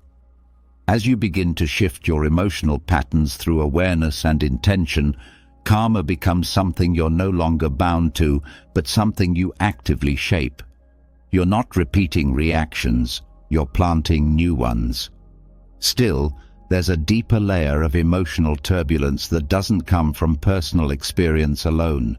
It's woven into the very structure of the human mind. Beneath habits, beneath conditioning, there are three forces at work, three poisons that quietly fuel almost every form of emotional chaos: greed, hatred, and delusion.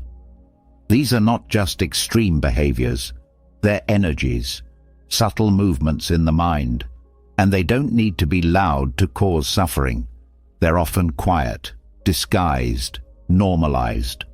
You may not even notice they're present, but they're behind many of the emotions you struggle with.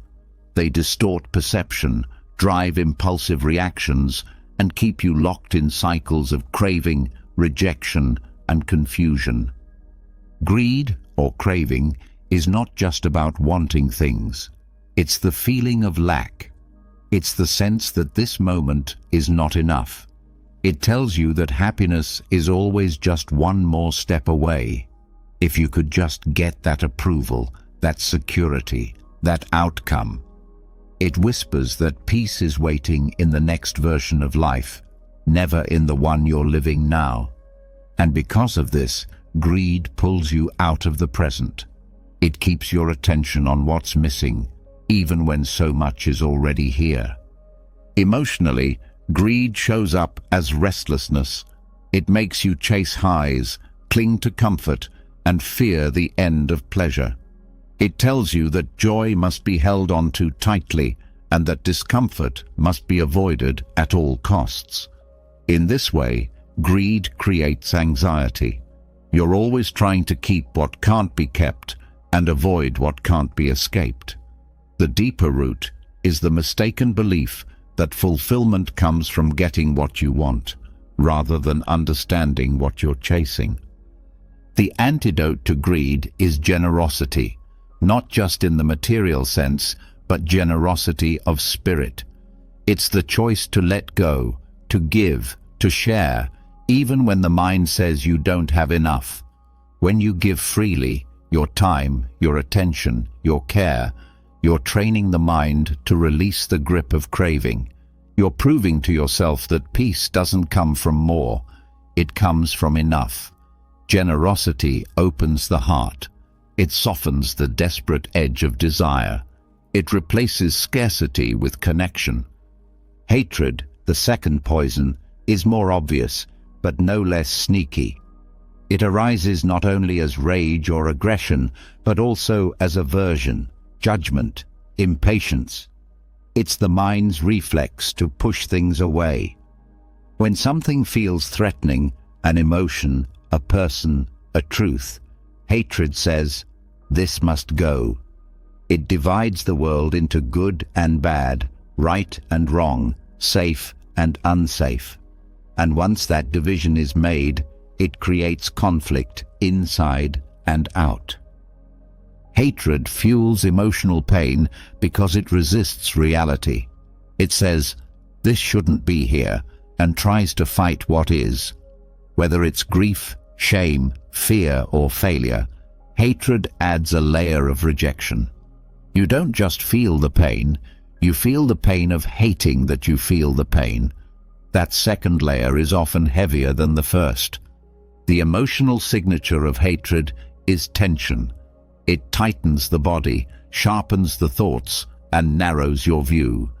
You become reactive, defensive, closed. You lose the ability to see nuance. You stop hearing. You prepare for battle, even when no one is fighting you. The mind, driven by hatred, sees enemies where there are none, and fuels stories that create distance and harm. The antidote to hatred is patience.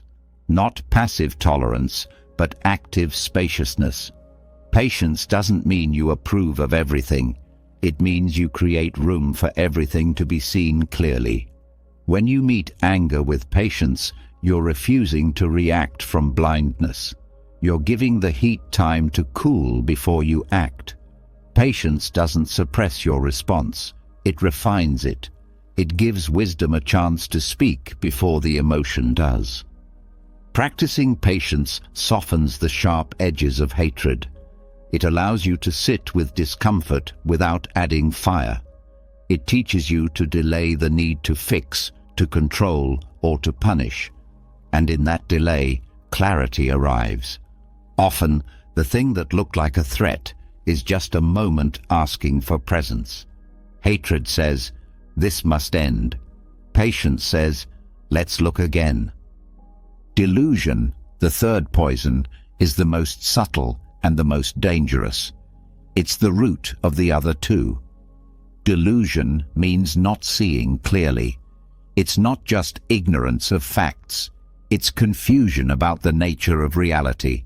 It's the belief that the self is fixed, that emotions are permanent, that thoughts are facts. Delusion makes you mistake the temporary for the lasting and the story for the truth. Emotionally, delusion shows up as overthinking, confusion, indecision. You lose touch with what's real because the mind is busy reacting to projections, assumptions, and fears. You create entire emotional reactions to things that haven't happened or aren't happening. Delusion builds false identities. It convinces you that your worth is tied to achievements, that your pain is proof of failure, that your feelings are who you are. This poison disconnects you from presence. It's why you miss the simplicity of what's actually here, because you're tangled in layers of thought about what could be or what should have been. You stop seeing people as they are. You see them through filters of memory, expectation, and fear. Delusion is the fog that keeps you from understanding your own mind. The antidote to delusion is wisdom, not intellectual knowledge, but direct seeing. Wisdom grows when you observe without distortion, when you recognize patterns, when you question your assumptions. It's what happens when awareness is applied consistently, gently, and honestly. It's cultivated through meditation, through reflection, through compassionate inquiry. Wisdom doesn't come from answers, it comes from clarity. It shows you what is instead of what you fear or want. It helps you notice, this feeling is here, but it's not forever. This thought is loud, but it's not true. This person is struggling, not attacking. Wisdom reveals the structure of experience, the cause and effect of emotional habits. And when you see clearly, your actions begin to change naturally. These three poisons are often layered. Greed can turn into hatred when you don't get what you crave. Hatred can deepen delusion when it blinds you to reality. Delusion fuels both by making you think you are your desires and fears. But the good news is that when you work with one, you often weaken the others. Generosity creates openness, which reduces hatred. Patience brings clarity, which reduces delusion. Wisdom cuts through all three. And none of these antidotes are reserved for saints or monks. They're everyday practices. Generosity might mean offering a kind word when you want to withdraw. Patience might mean breathing before you respond. Wisdom might mean questioning a thought instead of believing it immediately. These are small shifts, but they change everything. You begin to live with less urgency, less emotional pulling and pushing, less collapsing into old patterns, because you're no longer acting from poison, you're acting from presence. And this presence is not passive, it's powerful. It gives you freedom from compulsive reactions. It gives you space to choose your response. It allows you to show up with depth instead of defensiveness. These are not abstract ideals, they are practical tools. When you feel restlessness rise, respond with giving. When you feel irritation flare, respond with stillness. When confusion clouds your thoughts, respond with curiosity. Over time, the poisons lose their grip. They may still arise, but you don't follow them. You recognize them for what they are, habits of the mind, not truths of the self. You don't need to fight them. You just need to stop feeding them. And that's what transformation looks like. Not perfection, not a mind free of emotion, but a life guided by clarity rather than craving, by care rather than control, by awareness rather than assumption. This is what it means to purify your emotional life, not by suppressing feelings, but by working with their roots, not by pretending to be peaceful, but by understanding what disturbs the peace. And as you do, you build a different kind of inner world, one where generosity replaces greed, where patience quiets hatred, where wisdom dissolves delusion. Not because life becomes easier, but because your mind becomes lighter. That's the freedom the Buddha pointed to, not in changing what comes, but in changing how you meet it. With presence, with compassion, with the clear strength of a mind no longer ruled by poisons. Once you begin to recognize the three poisons as the roots of your emotional suffering, something unexpected happens. You stop trying to manipulate your feelings and start observing their causes. You stop seeing your reactions as personal flaws and start understanding them as conditioned responses. With generosity, patience, and wisdom, the mind becomes less chaotic. But even as clarity grows, there's one attachment that quietly lingers beneath the surface of all others, the attachment to permanence. This illusion holds everything else in place, and nothing shatters that illusion more directly than meditating on death. This is not a practice of morbidity. It's not about fear, darkness, or obsession with endings. It's about honesty. It's about waking up from the trance that convinces you there's always more time, that you'll always have tomorrow to change, to forgive, to let go. Maranasati, the Buddhist practice of death contemplation, pulls that illusion away gently but firmly, not to depress you, but to free you from the mental grip of delay and denial. When you live as if life will continue forever, your emotions often feel heavier. Moods seem like solid truths. Worries seem worth clinging to. Grudges seem justified. There's a false sense of abundance in time that makes you treat your inner life carelessly. But when you bring death close, not as a threat, but as a teacher, everything sharpens. Awareness deepens. You stop wasting energy on what doesn't matter, and you start noticing what does. Contemplating death changes the texture of experience. The same thoughts arise, but they don't hook you in the same way. You might still feel irritation, but now you know it won't last, and neither will you. That awareness softens the edges. You don't have to indulge the emotion because you understand its size compared to the truth of impermanence. This isn't about becoming detached or indifferent. It's about becoming fully present. When you know something is temporary, you give it your full attention. You treat the moment with care. You speak more kindly. You listen more deeply. You let go more easily.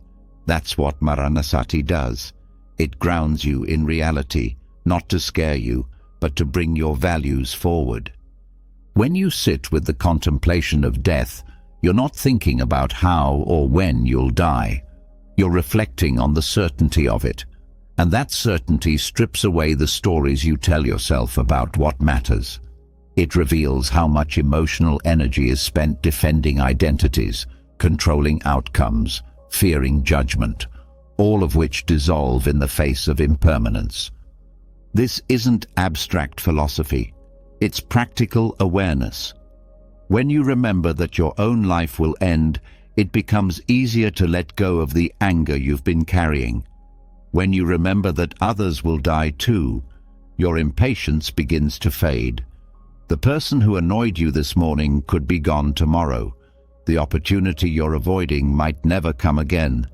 Contemplating death forces you to live, not with fear, but with clarity. And this clarity simplifies emotion. You start asking better questions. Is this worth my energy? Is this reaction helping anyone? Is this thought aligned with what truly matters to me? These aren't questions of morality, they're questions of freedom. When you live with death in your awareness, you start to choose more wisely, not out of pressure, but out of perspective. One of the most beautiful outcomes of Maranasati is the ability to feel deeply without clinging. Because you know nothing lasts, you allow feelings to move through you. You don't need them to stay. You don't need to define yourself by them. Joy is welcomed, but not gripped. Sadness is honored, but not resisted. There's space for everything because nothing is permanent. That space is emotional clarity. This practice also shifts how you deal with fear. Most fear is rooted in the unknown. But death, the ultimate unknown, becomes less terrifying when you face it directly. The more you reflect on your own mortality, the more you realize that you're not avoiding death. You're avoiding the feeling of uncertainty. And once you're willing to be present with that, fear begins to lose its control. You also begin to see how many decisions are made to protect the ego from change. But death reveals that change is inevitable. It removes the illusion that you can freeze your life in place.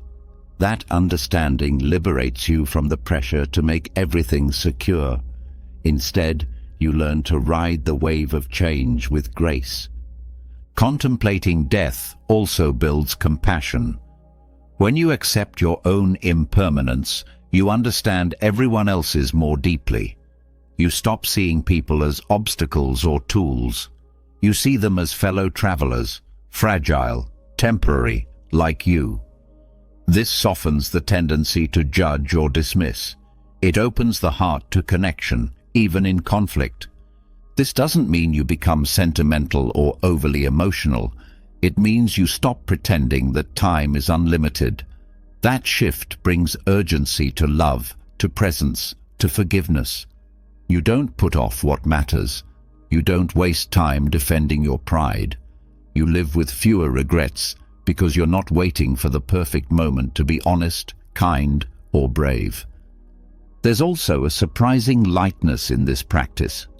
When you let go of the need for things to last, you stop carrying so much. You don't need to win every argument. You don't need to hold on to old pain. You don't need to finish every task or prove every point.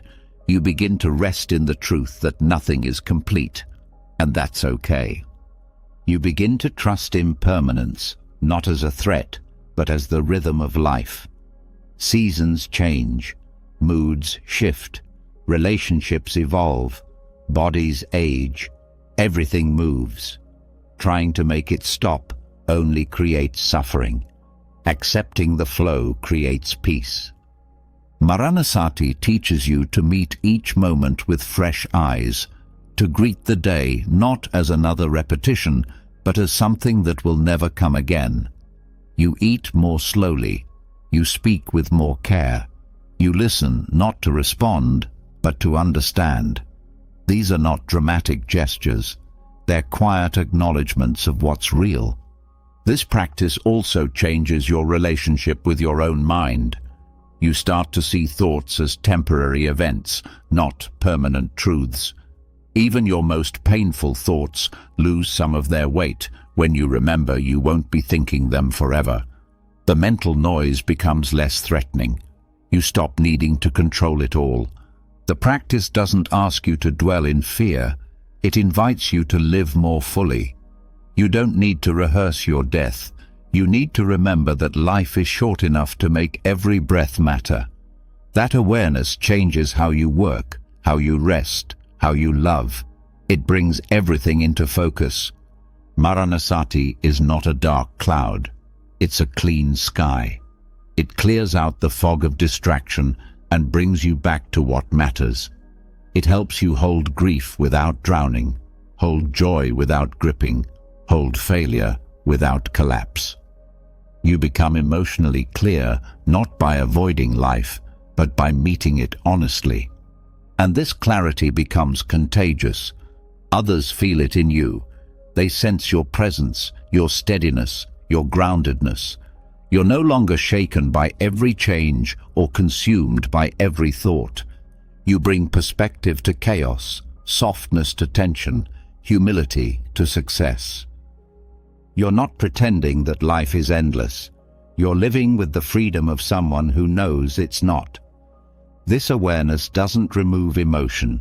It transforms it, from noise into music, from chaos into depth.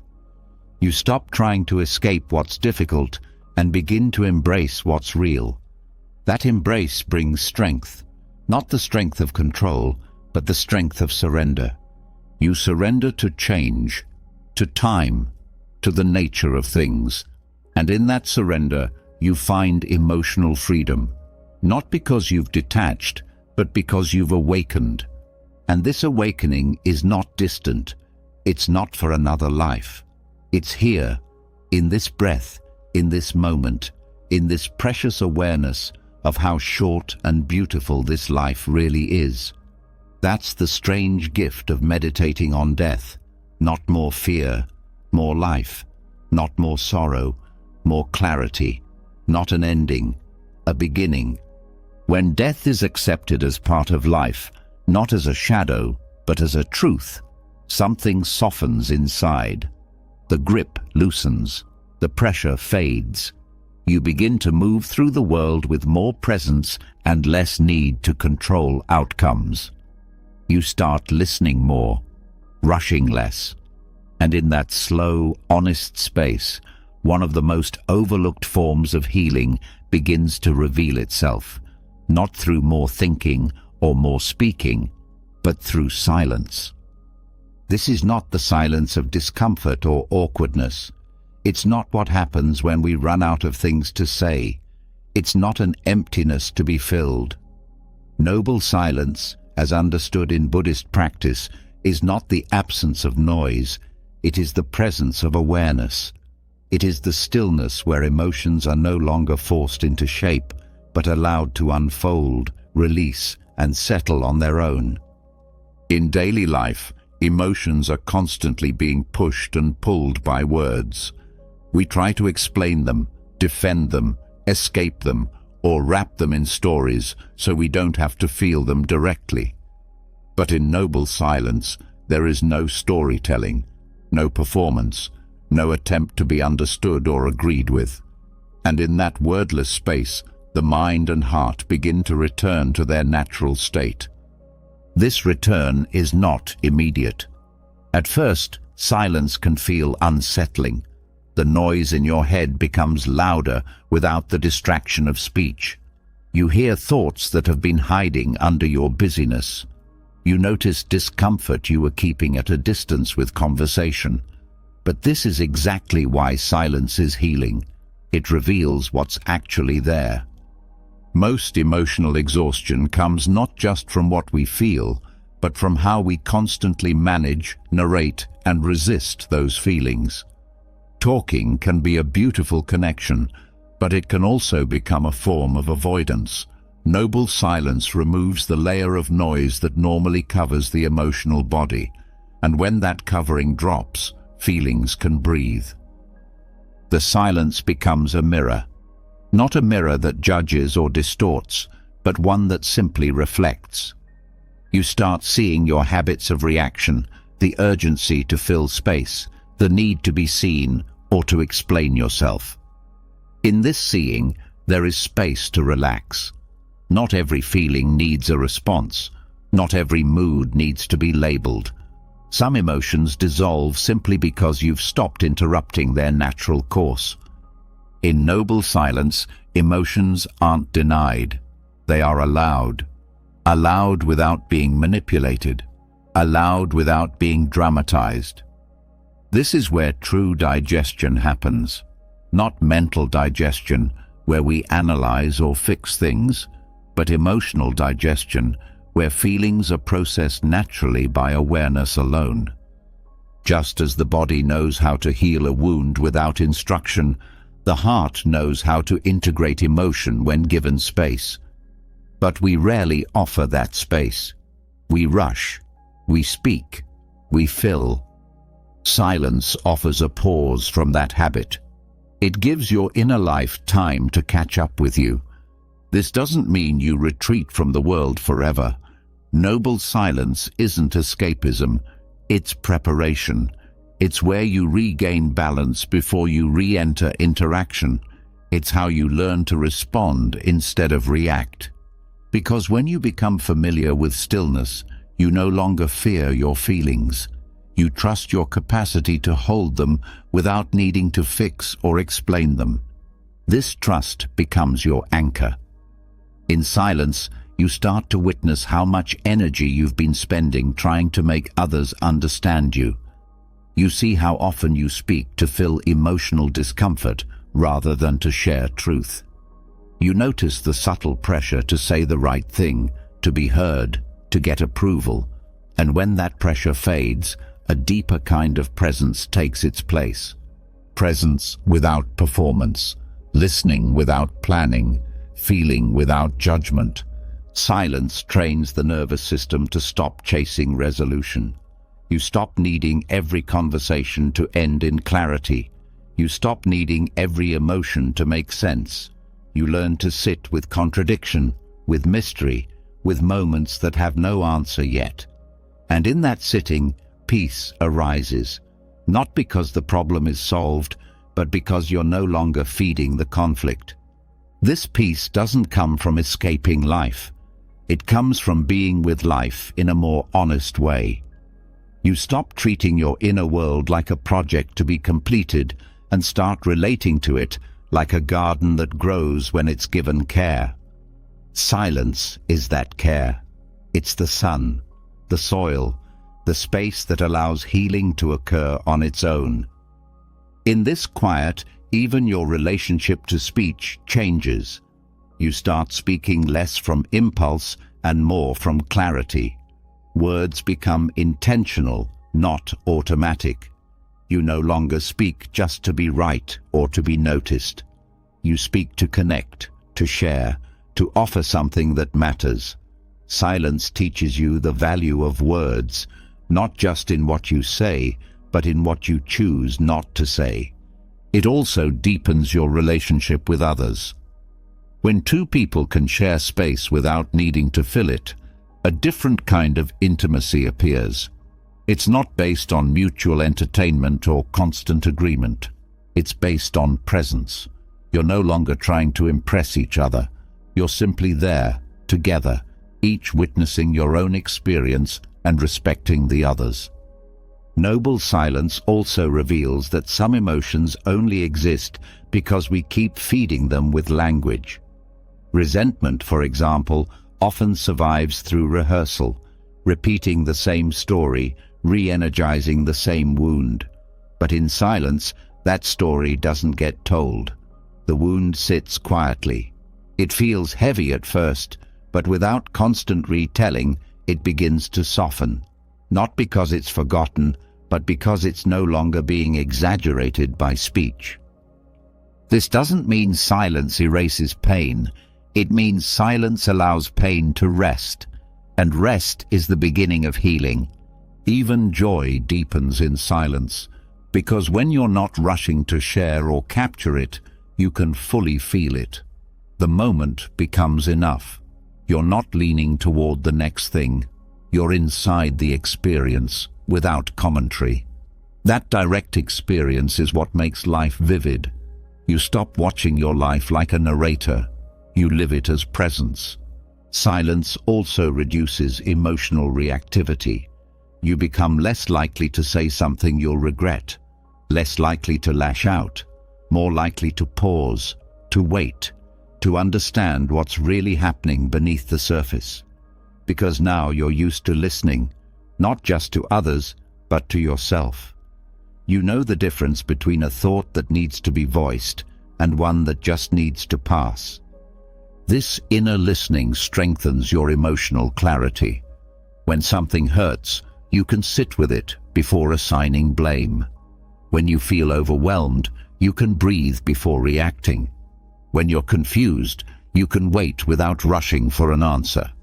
This patience becomes a form of wisdom, and that wisdom begins to show you which emotions are real and which are reactions to noise. You realize that much of what you once thought were feelings were actually responses to stimulation. News, arguments, notifications, opinions. In silence, all of that falls away. What's left is what's actually yours, and often what's yours is simpler, quieter, more tender. Silence gives birth to self-honesty, not through analysis, but through space. You begin to see yourself more clearly, not as an identity to protect, but as a field of changing experience. Thoughts come and go, feelings rise and pass, and underneath all of it is awareness, steady, unshaken, at peace. This peace isn't dramatic.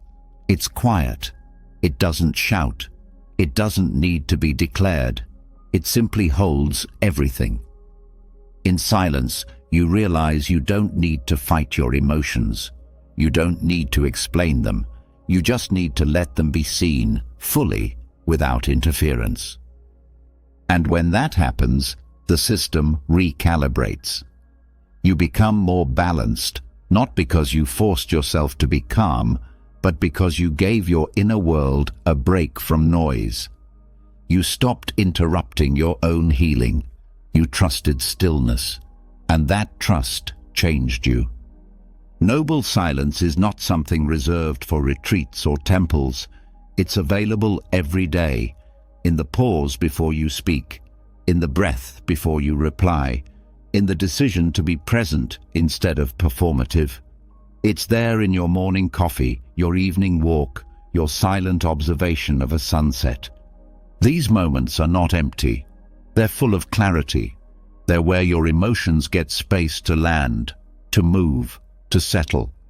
And over time, silence becomes a friend, a guide, a home you return to when the world becomes too loud, not to escape it, but to meet it from a place of grounded presence. This is the quiet power of noble silence, not the absence of sound, but the presence of understanding, not the suppression of emotion, but the space where emotion can breathe and be free. As noble silence begins to take root, you discover how much internal space is freed when you're no longer tangled in reaction. You no longer feel pulled to answer every emotion or defend every thought. And with this stillness comes a question you may not have expected. What are you actually holding on to?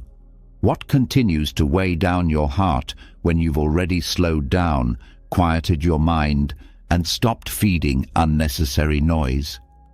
Often, what remains is the subtle, ongoing pressure of choice. Not freedom of choice, but the heavy, anxious attachment to outcomes. And that's where the practice of renunciation begins. Renunciation isn't about having less. It's not about poverty or moral superiority. In Buddhism, renunciation is about lightness.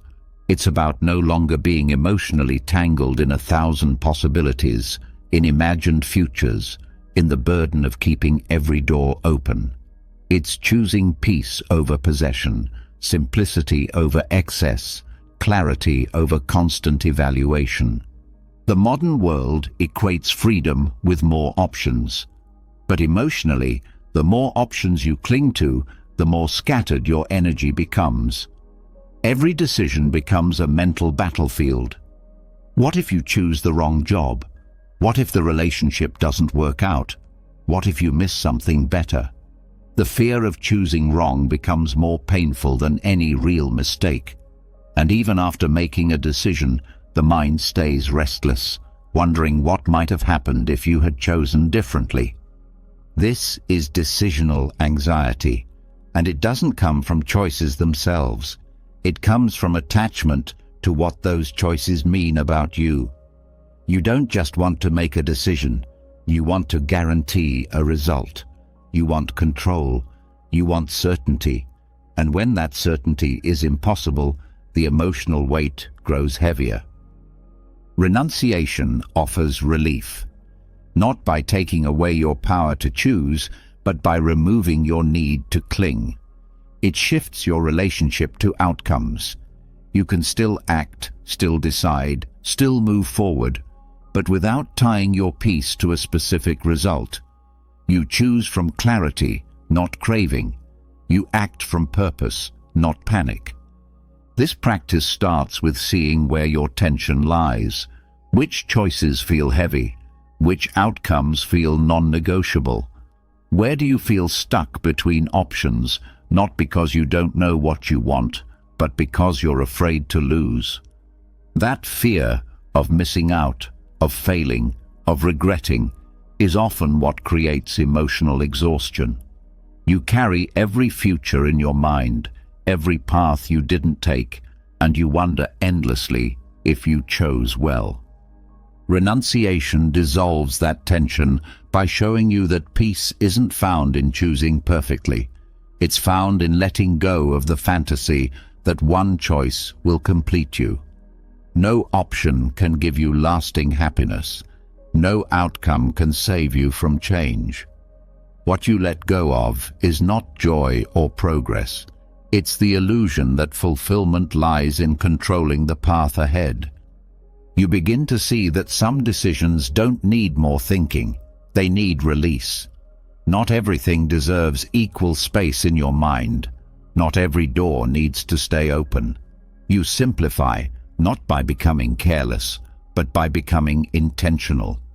You release the need to do everything, to be everything, to have everything figured out. And in that release, emotional clarity arrives. This shift is especially important when dealing with goals and ambition. Desire by itself is not the problem. But when it turns into fixation, the mind becomes rigid. You stop enjoying the process because your happiness is tied to achievement. You feel pressure in every step because you fear what will happen if you don't get what you want. Renunciation unhooks your identity from the outcome. You can still aim, still strive, still improve, but your self-worth is no longer on the line. You don't collapse when things go differently than planned. You don't confuse setbacks with failure, because you're no longer living in a world of emotional contracts where every result determines your value. This doesn't mean you give up on progress. It means you give up on being emotionally enslaved by it. You keep working, but you work in peace. You keep loving, but you love without needing to possess. You keep choosing, but you choose with trust instead of tension. Renunciation also removes the hidden guilt that comes from always wanting more. When you live in constant desire, you rarely feel satisfied. Even after getting what you want, your mind immediately jumps to what's next. This leaves a trail of unfinished emotions, gratitude that never matures, joy that never settles, rest that never arrives. You're always reaching, never resting. But when you renounce the need to constantly have more, you rediscover contentment. Not the fake kind, where you pretend to be satisfied, but the deep kind, where your mind relaxes because it's no longer chasing. You appreciate without comparing. You enjoy without fearing loss. You stay present because you're not trading now for later. This kind of emotional clarity also affects your relationships. When you're attached to how others behave or respond, your peace depends on them. Every disagreement feels threatening. Every distance feels personal. You hold back out of fear. You push forward out of need, and the relationship becomes a negotiation for emotional survival. But with renunciation, love becomes lighter. You stop trying to manage someone else's experience. You give without agenda. You listen without needing agreement. You care without needing to control. This isn't detachment, it's honest connection. You're no longer demanding certainty from others. You're showing up fully without the emotional pressure to shape every outcome. Renunciation also heals indecision. When you're stuck between two paths, it's usually not because both are bad. It's because you're afraid of what you'll lose. The fear of missing out paralyzes the mind. But what if you released the need to keep all options open? What if you trusted that letting go of one thing allows space for something else? That's the wisdom of renunciation. It doesn't reduce your freedom, it reveals it. You're not free when you have every option. You're free when you're no longer afraid to choose. When you trust that peace doesn't live in the next option, but in how lightly you walk the one you're on. This practice is supported by mindfulness. When you're aware of the emotional noise around your choices, you start to see which attachments are causing suffering. You learn to pause before chasing the next thing. You learn to ask, is this craving or clarity? Is this fear or freedom? Am I choosing from peace or from pressure? These questions don't give you instant answers, but they give you insight, and insight brings stillness. Renunciation also teaches you how to stop arguing with reality. So much of emotional stress comes from fighting what is. You resist the situation. You protest the timing. You replay what could have been. But none of that changes anything. It only keeps you emotionally stuck. When you renounce resistance, you accept life on its own terms. That doesn't mean you give up. It means you stop wasting energy on battles you can't win. You save your strength for the things you can change. You stop leaking peace through constant emotional friction, and that peace becomes your guide. You make decisions not from desperation, but from steadiness. You let go not from weakness, but from wisdom. You simplify not because you're incapable, but because you're done pretending complexity makes you more valuable. This practice isn't easy at first. The mind wants to hold on, it wants to know, it wants guarantees. But over time, you learn to meet that discomfort with calm. You learn that most of the pain in letting go doesn't come from the loss. It comes from the fear around it.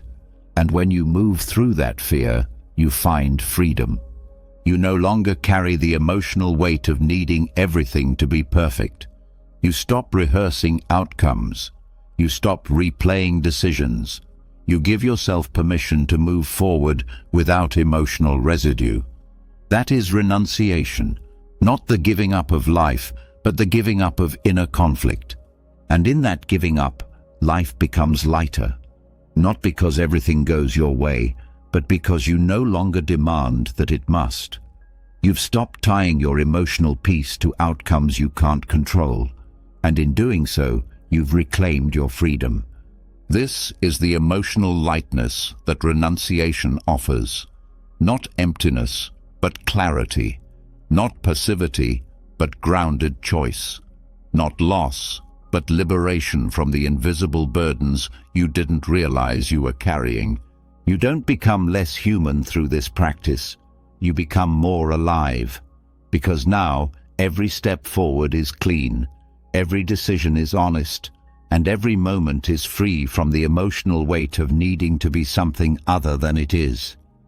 When the emotional burden of needing to choose, fix, and control begins to fall away, something unexpected rises in its place. Vulnerability. It's what you start to feel when there's no longer anything between you and your pain.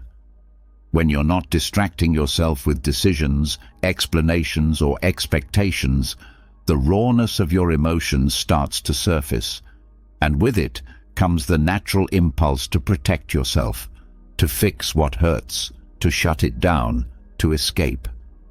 But Buddhism offers something completely different. It doesn't ask you to control your pain, it asks you to love it. This is where the path turns toward karuna, compassion, not pity, not forced forgiveness.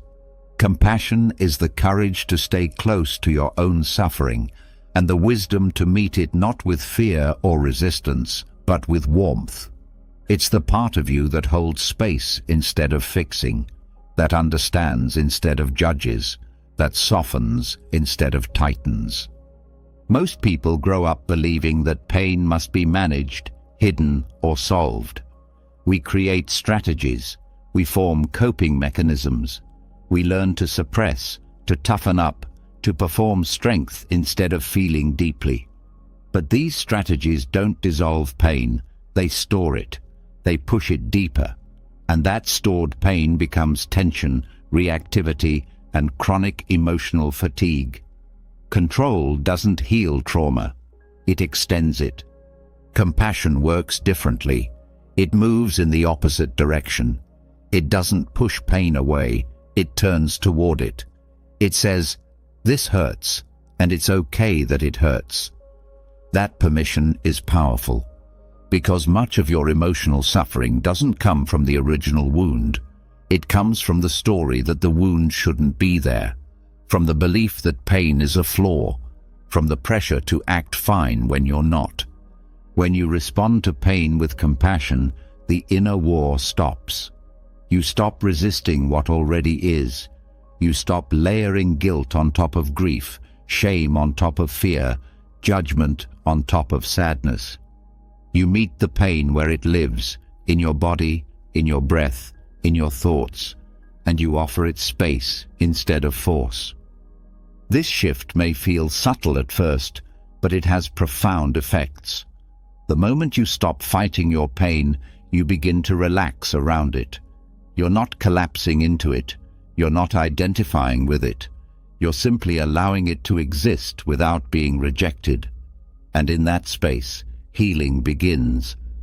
Emotional trauma often stays alive, not because the wound is too deep, but because we keep tightening around it.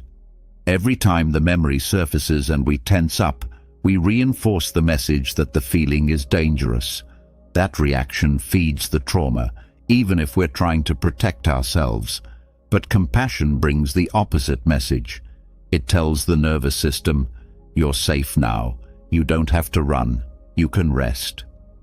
That message changes everything, because what unprocessed trauma needs most isn't control, it's safety. And compassion is how safety is communicated from within. You become the one who stays, the one who doesn't flinch, the one who welcomes the emotion without needing it to disappear. This kind of inner warmth rewires emotional reflexes. When you meet anxiety with understanding instead of fear, the panic softens. When you meet sadness with tenderness instead of judgment, the ache becomes manageable.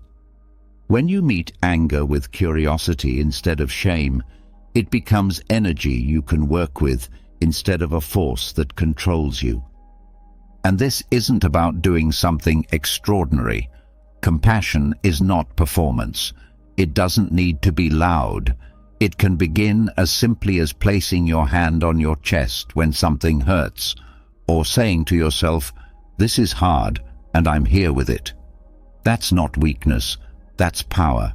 It's choosing presence over avoidance, connection over rejection. In Buddhist teaching, karuna is not limited to others. It starts with the self. You can't give to others what you won't allow yourself. If you demand perfection from your own heart, you'll demand it from others too. If you shame your own vulnerability, you'll struggle to hold anyone else's. But when you soften toward your own pain, you naturally begin to soften toward others. Your capacity for empathy grows not because you try harder, but because you've made room inside. This inner compassion becomes especially important during emotional flashbacks. When old wounds are triggered and your body responds as if the past is happening again, the instinct is often to shut down or act out. But compassion gives you a third option: to stay, to breathe, to offer your own presence as a form of support. You're no longer trying to erase the emotion. You're offering it a place to be seen and held. This transforms your relationship with discomfort. Instead of seeing it as a problem, you begin to see it as a call for attention. Emotions stop being enemies. They become signals, indicators that something inside is asking to be met, not fixed. You stop being afraid of feeling deeply because you've learned how to hold what arises without losing yourself in it. That's one of the biggest shifts compassion brings. You stop identifying with pain. You're no longer the anxiety, the sadness, the anger. You're the one witnessing it, the one holding it with care. That witnessing changes your entire internal dialogue. You start saying, "This is part of me, but it's not all of me. This hurts, but it's not who I am." That separation between emotion and identity is where healing begins. And the more you practice compassion, the more resilient you become. Not because you're avoiding breakdowns, but because you know how to meet them when they come. You trust your capacity to move through difficulty without abandoning yourself. That trust builds emotional stability. You don't need to control everything because you know you can meet whatever comes with presence. This practice also dissolves shame. So much of our pain becomes toxic when we believe it makes us bad. But when you bring compassion to those parts of yourself you've hidden, the fear, the neediness, the grief, they begin to relax, because they're no longer being attacked, they're being accepted. And acceptance is not approval, it's acknowledgement. It's the foundation for change. Compassion also allows you to forgive, not just others, but yourself, for the ways you've reacted in pain, for the mistakes you've made trying to protect yourself, for the times you didn't know how to respond. Forgiveness in this form is not forgetting, it's releasing. You stop using the past as a weapon against your own heart. you begin again, softly, with kindness. This approach reshapes how you speak to yourself. Your inner dialogue becomes less punishing, more honest. You stop demanding that you always be okay. You stop treating struggle as failure. Instead, you meet yourself like you would a friend. You say, "Of course this hurts. You've been carrying so much. It's okay to rest now." And from this softness, strength is born. Real strength. The kind that can sit with grief without running. The kind that can hold anger without exploding. The kind that can love without needing control. That strength is not forged through effort, it's uncovered through care. You also begin to see how compassion reveals truth. Because when you stop reacting defensively to your pain, you can actually hear what it's trying to say. Sadness might be pointing to something that matters. Anger might be defending a boundary. Fear might be asking for caution, not paralysis. Compassion listens. It doesn't silence emotion, it helps you understand it. In this understanding, you become emotionally wise. You know when to speak and when to stay silent, when to hold space and when to act, when to say no and when to say yes. These decisions don't come from fear or pressure. They come from clarity, and clarity grows in compassion's presence. This is how trauma heals, not all at once, but through repeated acts of self-kindness, through staying with yourself in hard moments, through choosing warmth over control, through giving your pain permission to exist without defining you. Over time, this changes your nervous system. It changes your relationships. It changes your life. You're no longer living to avoid pain. You're living from a place where pain no longer frightens you, where your emotions are not problems to be managed, but waves to be witnessed, where your heart becomes a refuge, not a battleground. This is the power of Karuna, not in its ability to fix what happened, but in its ability to make peace with what's here. And in that peace, transformation becomes not only possible, but natural. Because when pain is met with love, it no longer needs to scream. It no longer needs to hide. It softens, settles, and slowly dissolves. Not because you forced it, because you stayed. When compassion becomes your natural response to pain, you stop living in fear of your inner world. The need to control fades, and the ability to stay present grows stronger. But even with this warmth toward your emotions, one question remains. How do you catch a reaction before it hijacks your entire state of mind? How do you meet your experience before it becomes a storm? The answer lies in something subtle yet powerful: mindfulness of feelings.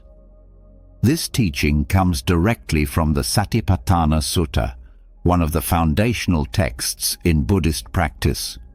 It speaks of Vedana, the feeling tone that arises with every experience.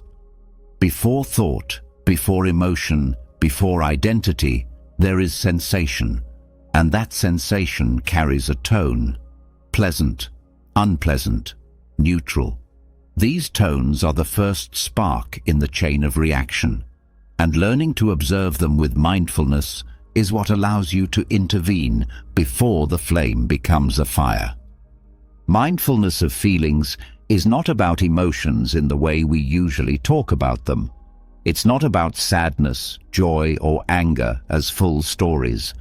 It's about the raw, immediate texture of experience as it contacts the mind. That first flash of discomfort when someone speaks sharply. That tiny pulse of pleasure when you're praised. That subtle boredom in a quiet moment.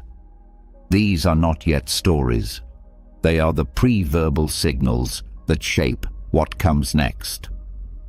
Most of the time, these tones pass unnoticed. The moment you feel an unpleasant sensation, the mind jumps in with a narrative. They disrespected me. This always happens. I can't believe this again. But the story doesn't come first. What comes first is the spark, the feeling tone.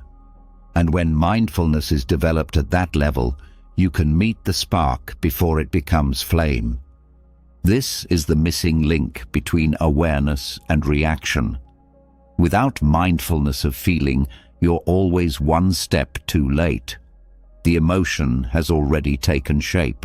The thoughts have already formed. The identification has already occurred.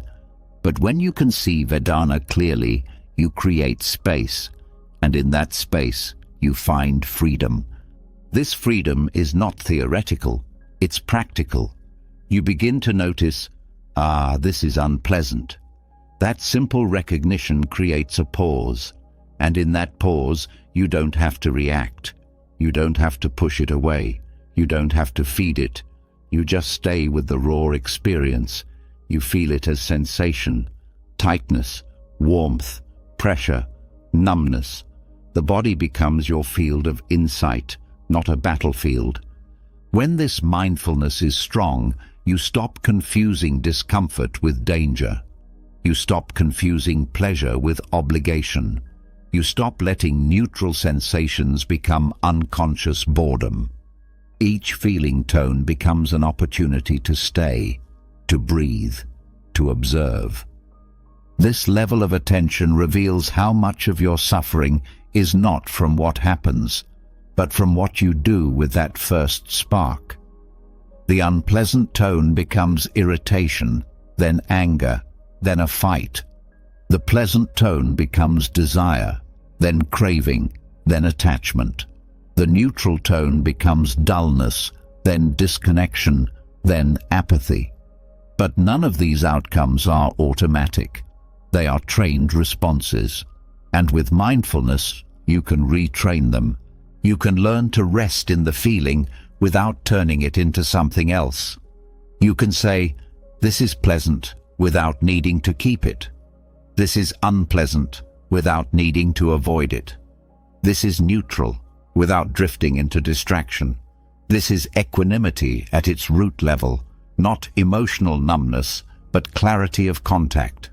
And this clarity has a ripple effect. When you don't react to the feeling tone, you prevent the cascade of thoughts that usually follow. You stop building stories. You stop assigning blame. You stop fueling identities. You experience without possession. You allow without resistance. This changes how you relate to your own mind. You begin to see feelings not as truths, but as signals. They don't need to be obeyed. They need to be understood. You can say, this is what it feels like to be triggered without becoming the trigger. This is what it feels like to be praised without chasing validation. You observe the rise and fall without clinging to the content. The practice starts small. In daily life, when something stirs you, a sound, a comment, a look, pause. Before your thoughts take over, feel the tone. Is it pleasant? Is it painful? Is it neutral? Label it softly. Stay there. Don't rush to make meaning. Don't rush to fix or change it. Just rest with the raw data of your experience. This may sound simple, but it's deeply transformative. Because what you're doing is breaking the chain of papanka, the mental proliferation that turns a moment into a maze. You stop adding layers. You stop escalating the feeling. You return to simplicity, sensation, contact, breath. Over time, you become less afraid of feeling, because you're no longer overwhelmed by what feelings become. You meet them early. You hold them gently. You watch them change. This is not suppression. It's skill. It's training the mind to stay close to reality instead of running off into reaction. This skill is especially useful in conflict. When someone says something that lands hard, your first impulse is often to react. But with mindfulness of feeling, you notice the unpleasant tone. You feel the sharpness, the contraction, the heat. And instead of defending or attacking, you breathe. You let the feeling unfold without adding blame. That pause can save relationships. It can prevent regret. It can turn a fight into a moment of understanding. This practice also helps with emotional cravings. When a pleasant feeling arises, the mind often wants to hold on to it, to repeat it, to possess it. But craving leads to attachment, and attachment leads to suffering. Mindfulness interrupts this chain. You feel the pleasure, you enjoy it, but you don't need it to stay. You don't make it your identity. You let it pass. Neutral feelings are often the hardest. Because they don't grab your attention, they invite boredom or mindlessness. But when you stay mindful of them, you begin to see their value. You notice how peace often hides in neutrality, how the space between highs and lows is where stability lives. You stop chasing stimulation. You start appreciating stillness. This appreciation becomes the ground for deeper presence. You're no longer riding waves of reaction.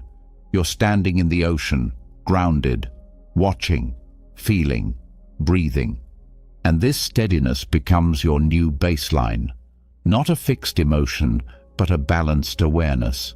A state where feelings are welcome, but not worshipped. Mindfulness of feeling also reveals the universal nature of experience. You start to see how all beings are moved by the same tones: pleasant, unpleasant, neutral. That insight builds compassion. You recognize that everyone is reacting to their own Vedana, often unconsciously. You don't take it personally. You don't judge as quickly. You understand. And that understanding changes how you speak, how you listen, how you respond. You bring more patience, more presence, more care. Because you're not lost in your own reactivity.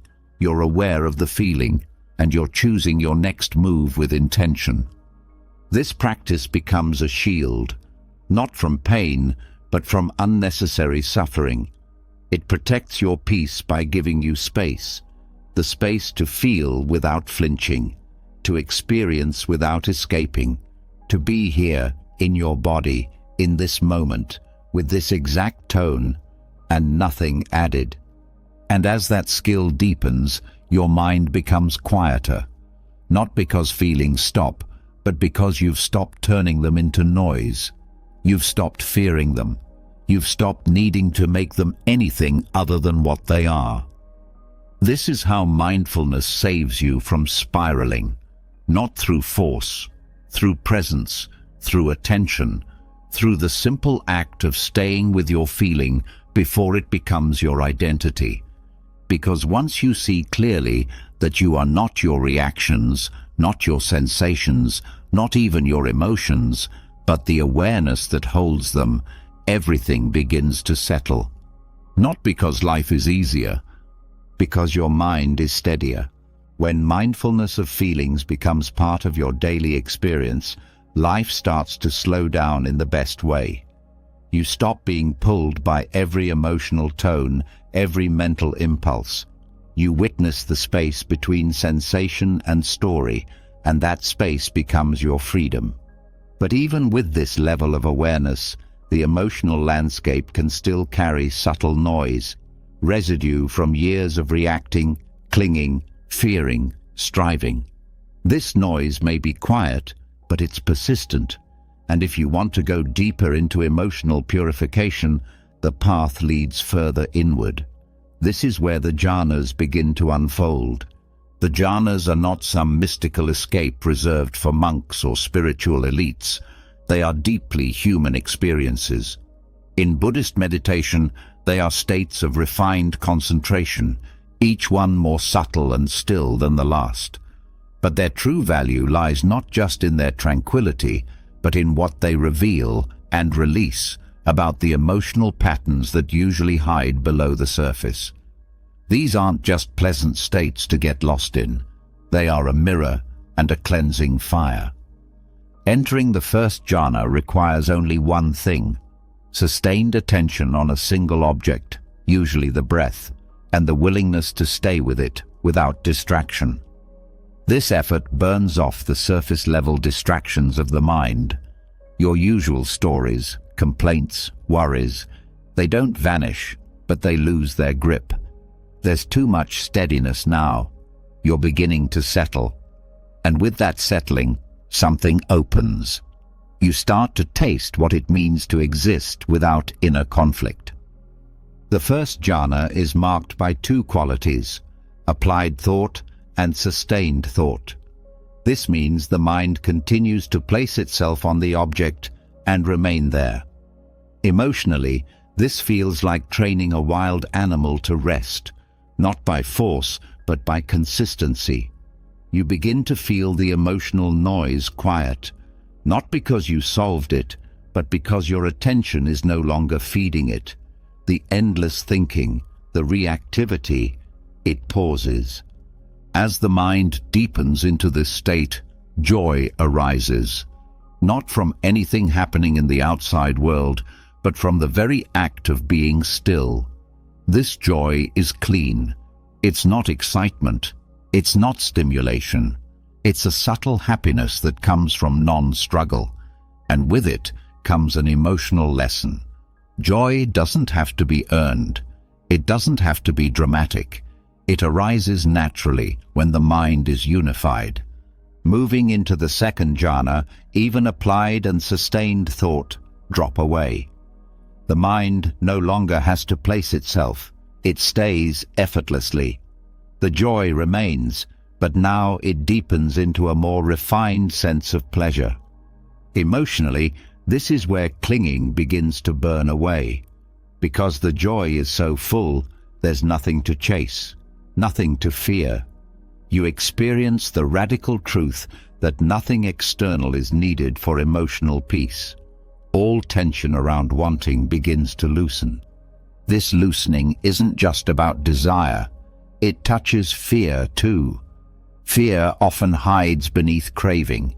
Fear of loss, fear of not being enough, fear of impermanence.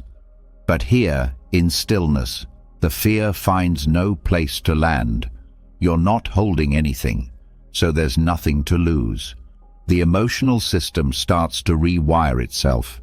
It learns what peace without condition feels like. In the third jhana, even joy begins to fade. Not because it's rejected, but because it's no longer needed. What remains is contentment, a deep, quiet happiness that has no movement in it. This is where emotional balance stabilizes. The highs and lows flatten into equanimity. You stop swinging between excitement and disappointment. You rest in what is. And this resting is powerful. It shows you what the nervous system is like when it's not reacting to anything.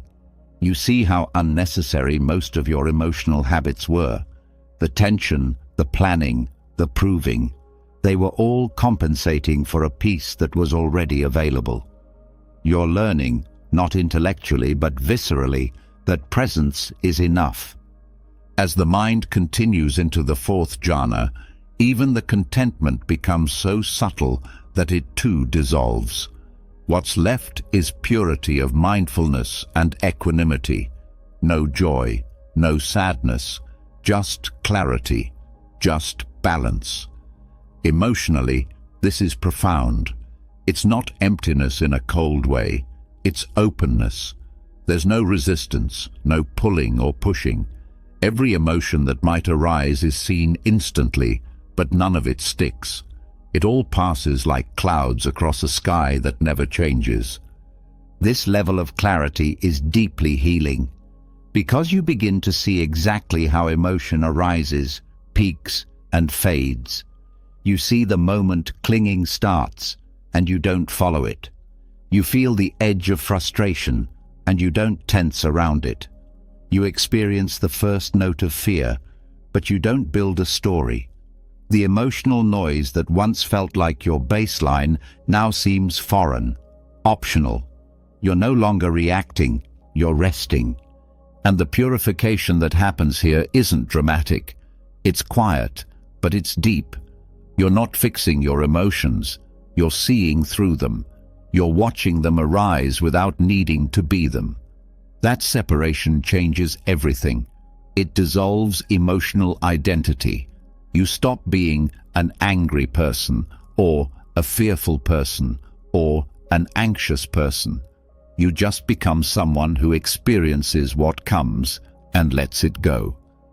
The jhanas teach the body and mind to trust stillness, not as a performance, but as a way of being. And from this stillness, when you return to ordinary consciousness, something fundamental has shifted. You may still feel frustration, but it doesn't possess you. You may still experience desire, but it doesn't burn. You have felt the depth of peace, and now you know what's real. This knowing changes how you live. You move more slowly, not because you're lazy, but because you're not rushing to escape your own mind. You speak more carefully, not because you're afraid, but because you've seen the power of silence. You become more available to others, not by effort, but because you're no longer entangled in your own emotional static.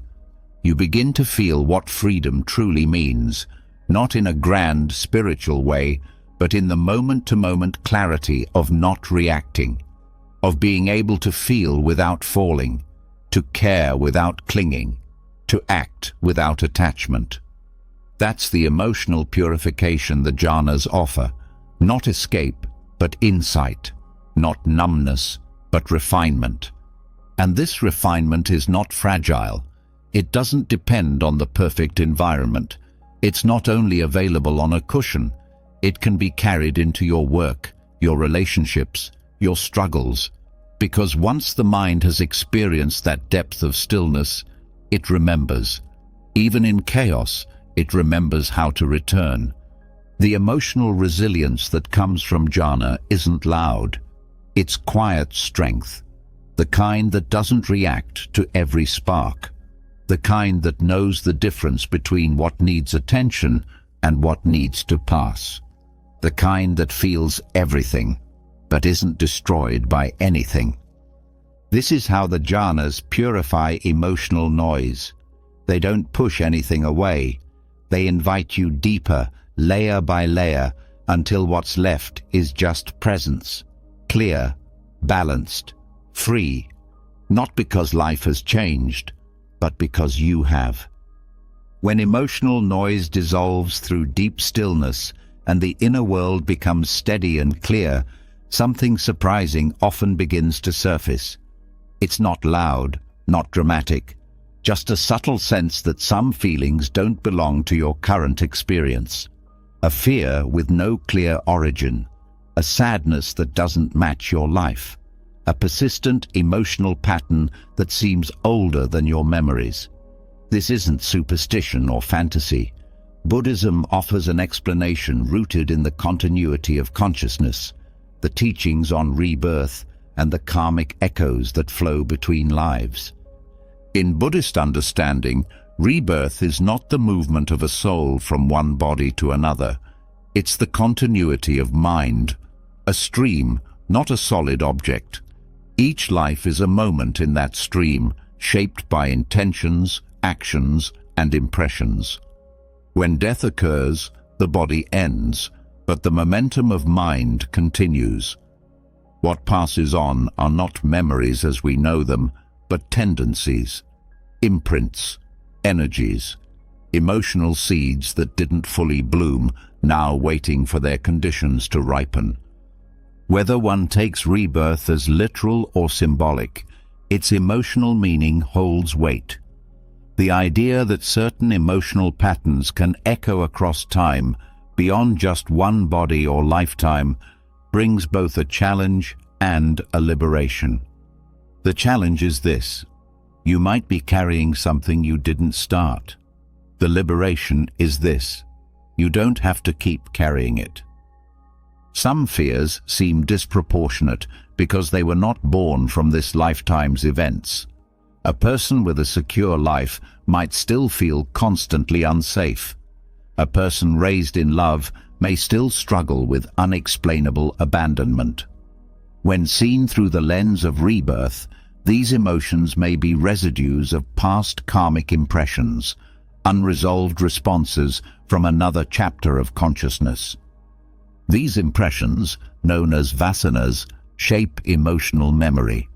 They form patterns of reactivity that feel deeply personal, but often arise without present cause. You find yourself repeating the same type of relationship dynamic, falling into the same emotional spirals, facing the same kind of loss again and again, without knowing why. The repetition suggests a lesson not yet fully understood, a pattern not yet fully released.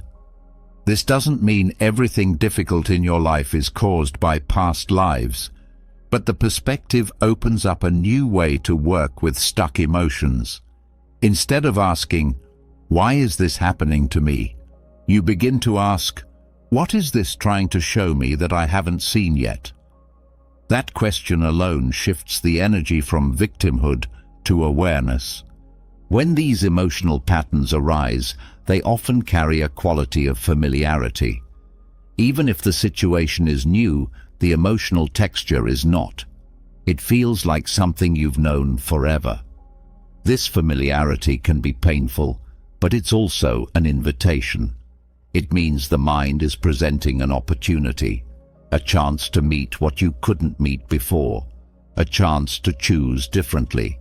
And choosing differently is how karma is transformed, not through punishment, but through clarity. The emotions that echo through lifetimes don't ask for more effort. They ask for more presence, more honesty, more willingness to feel without collapsing.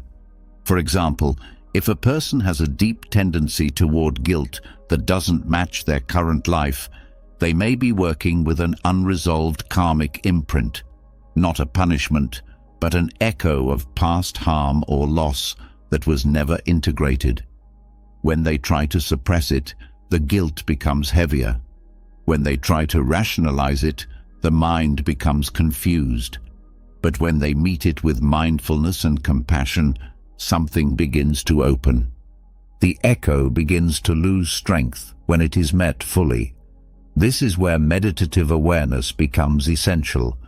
In deep practice, memories may not arise as images or stories, but as sensations: tightness, sadness, resistance, longing. The body holds what the mind forgets. Sitting with these sensations without needing to explain them allows them to unfold. And in that unfolding, the buried imprint begins to dissolve. This process isn't about uncovering dramatic past life stories. It's about freeing yourself from emotional loops that keep repeating. You don't need to remember your past lives to heal their impact. You need to be present enough to see when an emotion belongs to something older than the moment, and strong enough to stay with it until it completes. That completion doesn't always feel like triumph. Sometimes it feels like a quiet release, a breath that finally comes after years of holding it in, a realization that you no longer need to prove, protect, or perform the identity that was shaped around that emotion. The pattern fades, not because it was defeated, but because it was no longer needed. This teaching also brings a deep sense of forgiveness, not just for others, but for yourself. If you're carrying emotional burdens that don't make sense in your current context, you can stop blaming yourself. You can stop thinking you're broken. You're not broken. You're carrying old karma that now has a chance to be resolved. And that's not a curse. It's a gift, because not everyone gets the awareness or tools to do this kind of work. Working with rebirth in this way also builds patience. Emotional healing is no longer seen as something that must be completed in a single moment, relationship, or even a single life. You stop rushing your process. You stop comparing your pace to others. You understand that your journey is part of a much larger flow, one that includes unseen histories and future potential. This patience becomes a form of peace, a trust in timing, a respect for the depth of your own path. There's also a deep humility in recognizing that we've likely been many things: victim, perpetrator, healer, destroyer. And the emotions we carry now may be residues of all those roles. This humility softens judgment. It opens the heart. It dissolves the illusion of being separate from others. If you've lived many lives, so have they. If you've carried pain, so have they. If you're trying to learn through emotion, so are they. From this view, forgiveness becomes more natural, not because harm doesn't matter, but because you see the larger tapestry. You see how karma connects lives, how pain passes through generations, how healing for one becomes healing for many. When you work with your emotional karma, you're not just freeing yourself, you're breaking patterns that ripple outward. This also transforms how you view fear, especially the kind that lingers in the background of your life. Fear of abandonment, of rejection, of loss, of emptiness. These fears might not match your story, but they match your karmic energy. And when you meet them directly, not as problems but as echoes, you begin to soften them. They stop ruling your choices. They stop hiding behind distractions. And as fear softens, the natural clarity of your mind begins to return. The emotional weight that felt permanent begins to lift. You don't need to be free of karma to feel peace. You need to stop identifying with the emotional residue it leaves behind. You can say, "This fear may not have started here, but it ends here." That choice, made again and again, becomes a liberation. The idea of rebirth also expands compassion beyond time. You begin to care not just for this version of yourself, but for the whole arc of your being. You tend to your current emotions as if you are also tending to the parts of you that didn't know how. You hold space not just for this life's wounds, but for the ancient grief, the forgotten shame, the hidden strength. And that care becomes your practice. Every time you meet a recurring emotional pattern with patience instead of resistance, you are ending a cycle. Every time you bring loving awareness to pain that feels older than your current self, you are freeing not just your heart, but the consciousness that has been waiting for your presence. Whether or not you believe in literal rebirth is not the point. The emotional truth is the same. Some wounds are old. Some reactions are inherited. Some fears do not come from here, but they can end here, with you, with your awareness, with your willingness to stay, to see, and to let go. This is how emotional memory is purified,